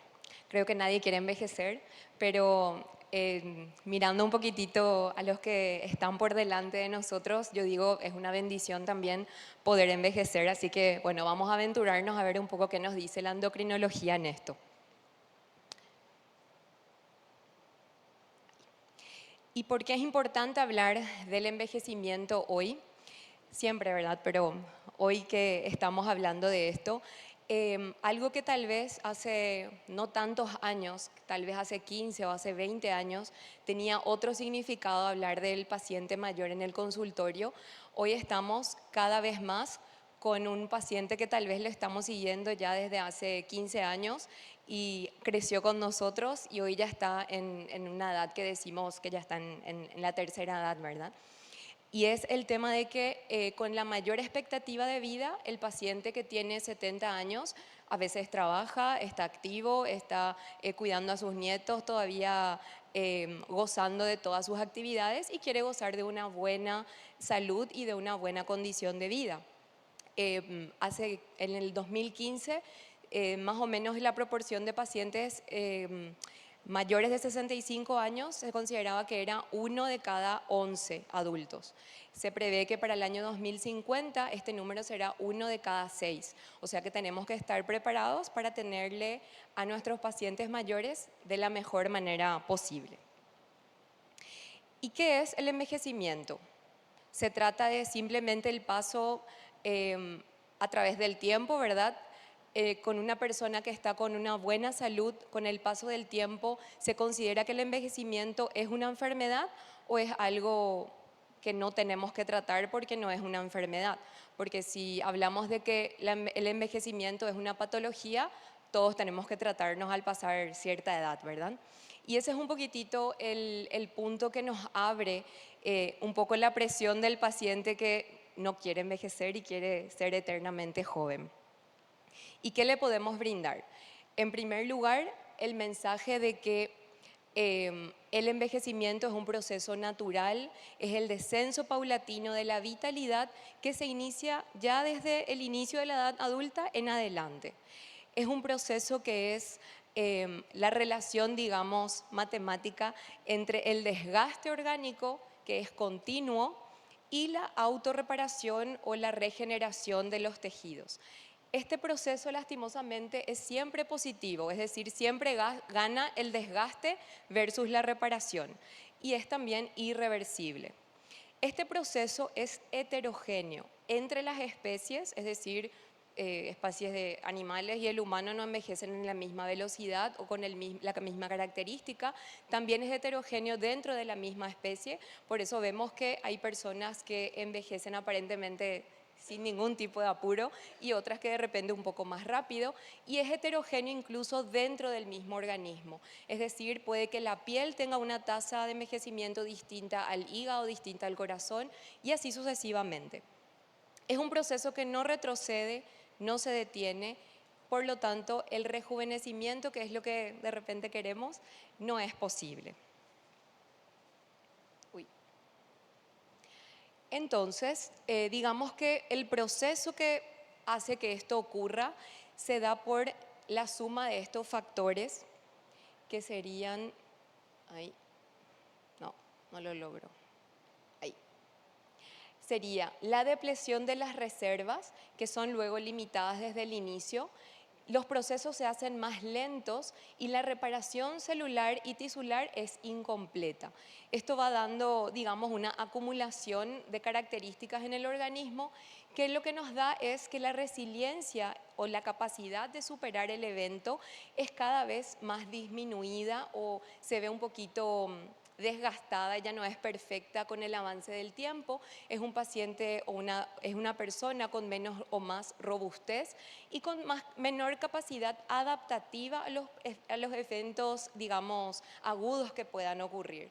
Entonces, una persona que no tiene incluso ninguna enfermedad crónica puede tener una supervivencia disminuida por un acontecimiento agudo como por ejemplo una fractura o como por ejemplo una infección como una influenza o el COVID o la que sea, puede hacer que ya tenga una supervivencia disminuida y aumento de mortalidad aunque no tenga ninguna enfermedad crónica grave.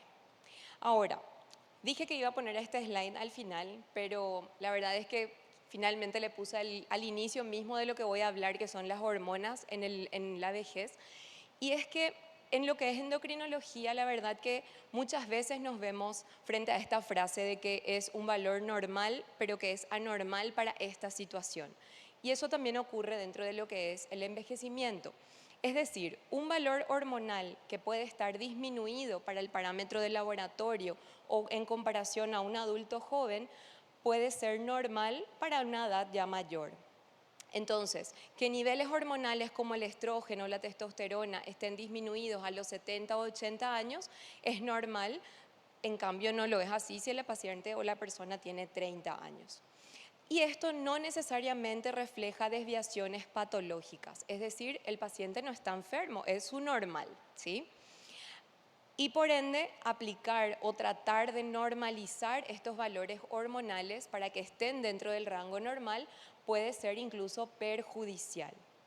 Entonces, solamente debemos tratar cuando hay otra enfermedad que acelera el proceso de envejecimiento o ya realmente cruza la línea y se caracteriza ya por ser una enfermedad en sí endocrinológica dentro de la vejez. Entonces, ya dentro de lo que es el sistema endocrino, tenemos que hay varias causas por las cuales podemos ver estas alteraciones hormonales. En primer lugar, hay de por sí, como dijimos, el proceso dentro de cada órgano de disminución en la velocidad o en la cantidad de trabajo en sí de cada órgano, que hay reducción de las células endocrinas.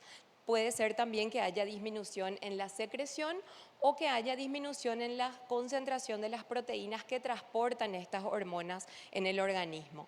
Por otro lado, si hablamos, como todos sabemos, el sistema que controla la secreción hormonal es por el sistema, digamos, el eje hipotálamo-hipófiso y órgano blanco, ¿verdad?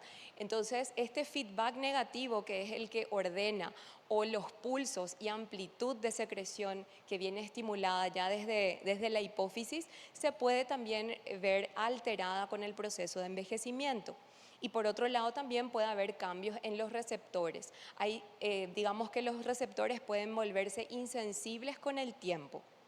Por otro lado, con los años de vida, la exposición ambiental, como bien lo estaba explicando el doctor en la charla previa, factores ambientales, otras enfermedades intercurrentes o crónicas pueden aumentar la probabilidad del desarrollo de enfermedades autoinmunes por alteración de la inmunidad.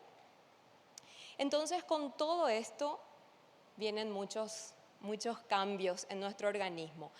Evidentemente que no voy a poder hablarles de todos estos cambios, pero me voy a centrar en algunos que me parecieron bastante interesantes y que son sobre patologías que las vemos muy a menudo. Y una que parece muy seductora en el tratamiento, en la oferta, es el tema de la hormona de crecimiento, que todos sabemos está disminuida con la edad. Realmente el pico es en la pubertad y luego ya va declinando a una velocidad bastante acelerada. Y hay un poco de la pregunta del huevo y la gallina, ¿verdad? Si cuál vino primero, si es una causa de envejecimiento, la disminución de la hormona de crecimiento, o es simplemente algo que acompaña el proceso natural del organismo. Y lastimosamente ya les adelanto que no está aprobada de ninguna forma como para tratamiento anti-aging, así que fallamos en ese deseo. E incluso hay estudios que son bastante controversiales y que nos hablan de una realidad que es que en aquellas tanto especies animales en investigación como en humanos que tienen alguna alteración, alguna mutación en el receptor de hormona de crecimiento, tienen unas vidas más longevas, o sea, viven más tiempo con déficit de hormona de crecimiento o en su acción.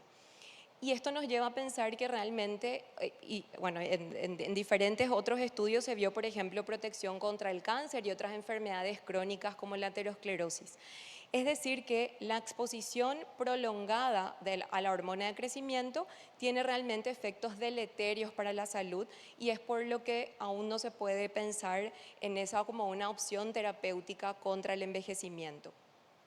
Hay varios intentos en la historia por administrar para mejorar la masa muscular, disminuir la masa adiposa, para mejorar el performance, la fuerza, la capacidad cognitiva, pero lastimosamente los efectos adversos, tanto en cuanto a tolerancia, edema, dolores musculares, articulares, síndrome de túnel carpiano, ninguno de los estudios se hizo de una forma tan prolongada por el exceso de efectos adversos y por la falta suficiente de efectos positivos, pero justamente carece de efecto a largo plazo, o sea, es muy probable que todos estos efectos negativos que pensamos que puedan ocurrir, ocurrirían. Lo que se está buscando de repente son opciones en unas dosis mucho más disminuidas de las que se usaron hasta ahora y en pacientes que tengan realmente bastante deterioro en su calidad o en su performance diaria. Y bueno, esto solo para demostrar la diferencia en cuanto a la secreción de hormona de crecimiento en el tiempo. Me voy a adelantar para avanzar un poquitito. En el siguiente tema, que es el metabolismo de la glucosa. Con la edad hay disminución en la secreción, en la amplitud de los pulsos de secreción de insulina. Hay también aumento de la resistencia a la insulina. Y esto no es algo universal, no es algo que en el 100% de los adultos mayores vamos a ver, pero sí se vio que cuando está presente la resistencia a la insulina es un elemento que acelera el proceso de envejecimiento. Algo que me pareció interesante dejar como mensaje es la importancia en el diagnóstico de la prueba de tolerancia oral a la glucosa con 75 gramos como una herramienta más útil que en otras etapas de la vida, porque muchas veces podemos pasarnos por alto con una hemoglobina glicada y sin embargo con la prueba de tolerancia podremos encontrarlo. ¿Y por qué se da esto? Varias de las características de los pacientes mayores van de la mano con la generación o con el desarrollo de la resistencia a la insulina.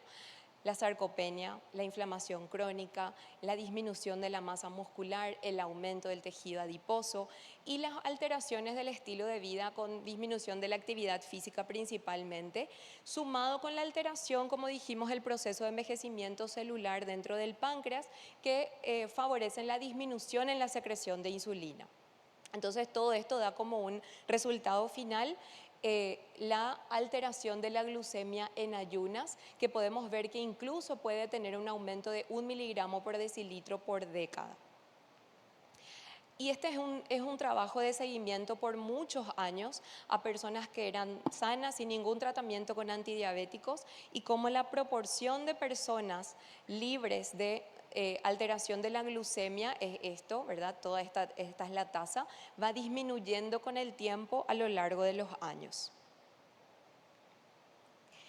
Esto no es el motivo de la charla, pero quiero dejarles como un mensaje y un recordatorio la importancia del tratamiento acorde a cada paciente con diabetes. Esto ya sería un paciente con diabetes y que tenga edad avanzada, en donde siempre las metas terapéuticas debemos ajustarlas según el estado de salud y las características del paciente. No es el mismo objetivo terapéutico en una persona que es independiente y que, digamos, tiene una salud robusta versus una persona que ya tiene muy deterioradas sus capacidades y depende de otras personas para su cuidado, es decir, que es más frágil. Y por último, quisiera dejarles el análisis un poco de lo que ocurre dentro de la tiroides con el envejecimiento. Y aquí hay una lucha también, no nos ponemos todos de acuerdo. Dentro del proceso de envejecimiento, dentro de la tiroides, hay lo más habitual de encontrar que la producción de T4 y de T3 está disminuida.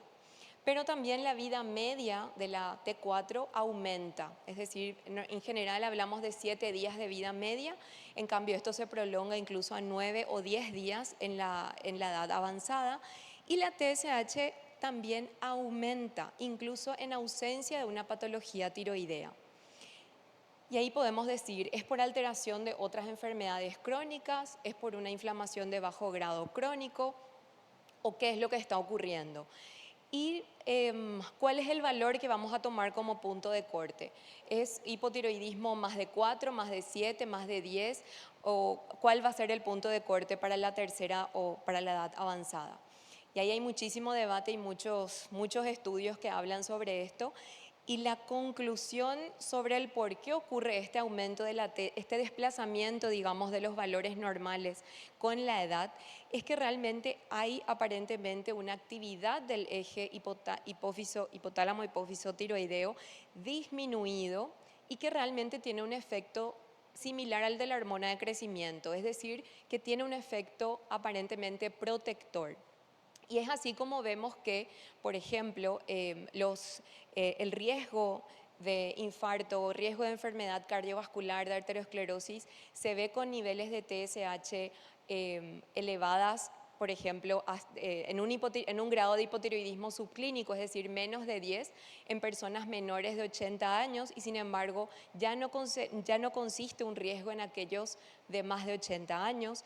Es así también como se vio que en las poblaciones muy longevas en general tienen valores de TSH un poco por arriba del rango normal y niveles de FT4 en el límite inferior de la normalidad. Aparentemente esto tiene, como les digo, también un efecto protector. Ahora, ¿cómo haríamos, digamos, la decisión? Y básicamente va a depender un poco, primero, de la presencia o no de anticuerpos, de cómo se comportan en el tiempo los valores, si realmente ya baja los valores de T4 por debajo de la normalidad. Pero el mensaje más importante es de no apurarnos para iniciar el tratamiento con TSHs un poco por arriba de lo normal en personas de edad avanzada.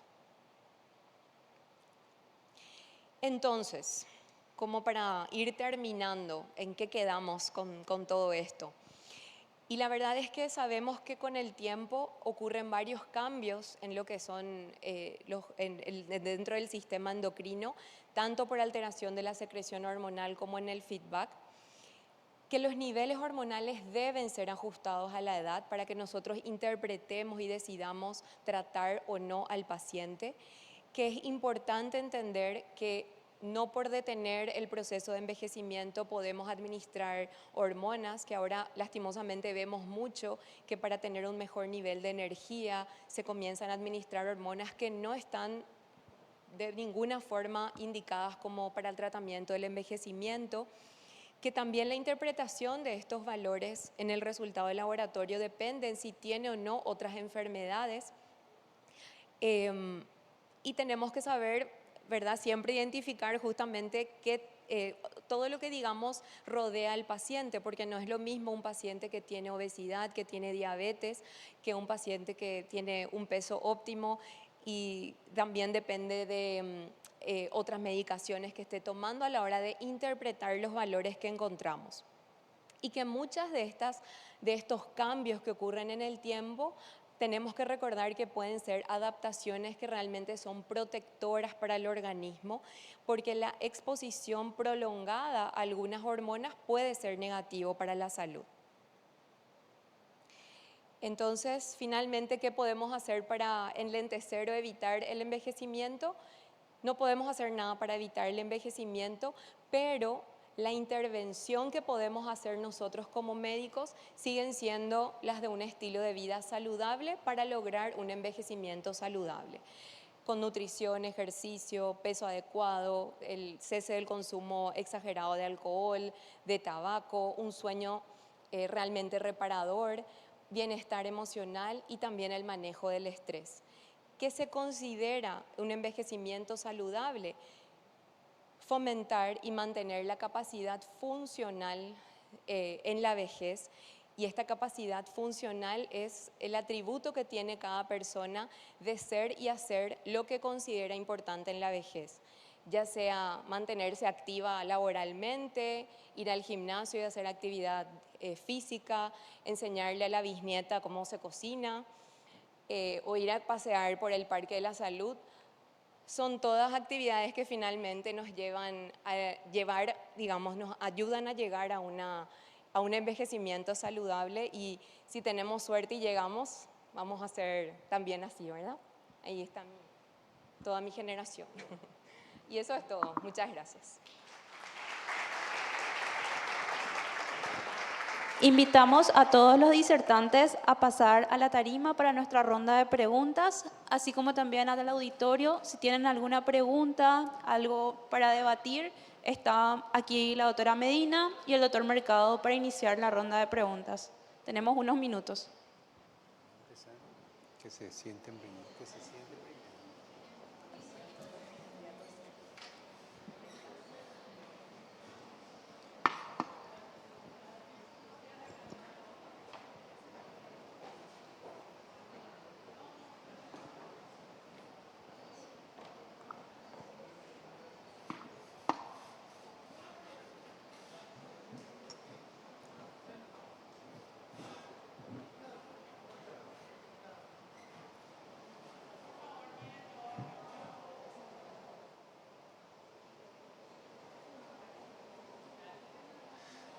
Bueno, quiero empezar con la pregunta sobre interferencias en los efectos de la tiroides entre los medicamentos. Actualmente están tan de moda el uso de vitaminas, suplementos, en fin, una carga impresionante de suplementos y de vitaminas usan la gente. Entonces, habló el doctor Elvio Bueno de la parte de vitamina C y tiroides, que al final favorecía, ¿verdad?, los efectos. Existen otras vitaminas que se usan tanto como la B, B6, biotina, calcio, en fin, si puede ampliarnos un poco ese punto.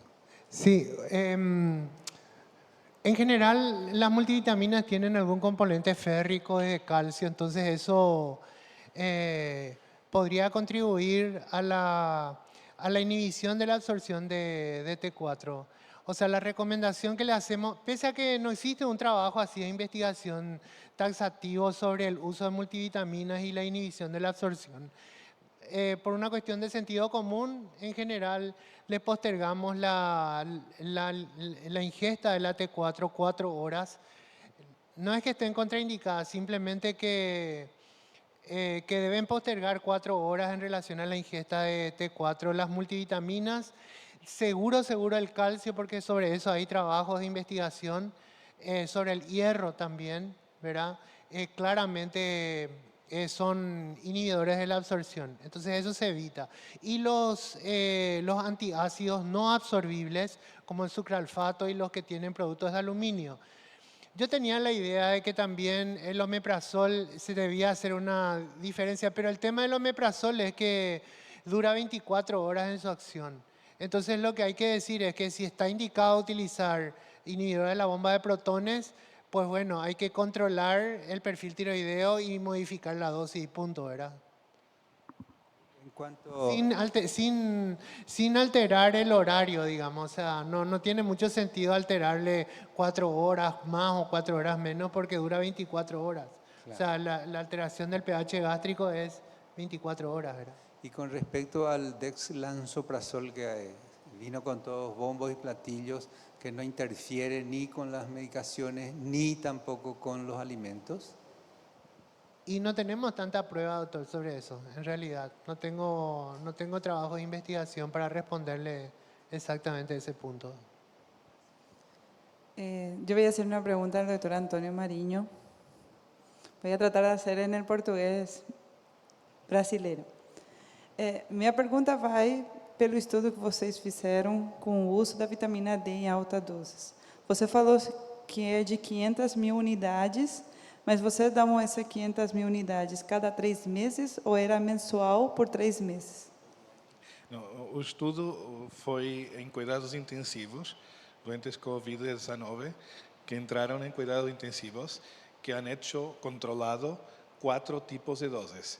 Unos que no ha hecho vitamina D de todo, otros que han hecho 2.000 unidades por día en cuanto estaban ingresados, otros que han hecho 100.000 unidades una semana y otros que han hecho 500.000 unidades día por 3 días.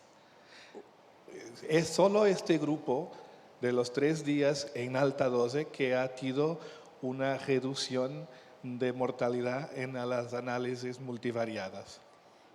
Vocês tiveram dados da parte de sarcopenia e conteúdo de massa grassa neles?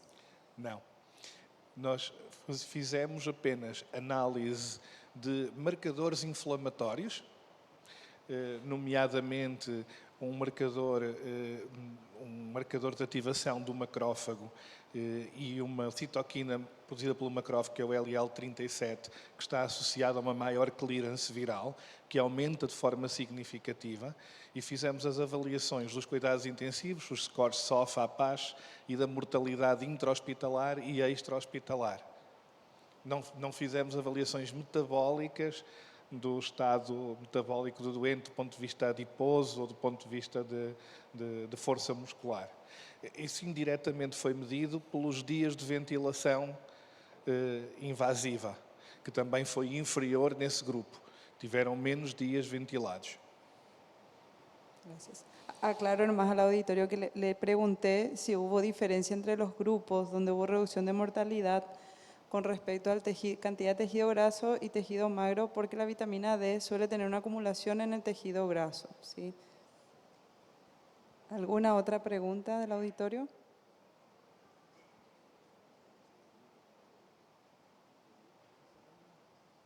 Bueno, muchísimas gracias al panel, ya que la doctora Violeta nos dijo que no hay forma de no ser viejos o tener suerte de serlo. Agradecemos mucho a este panel y será hasta la próxima. Muchas gracias.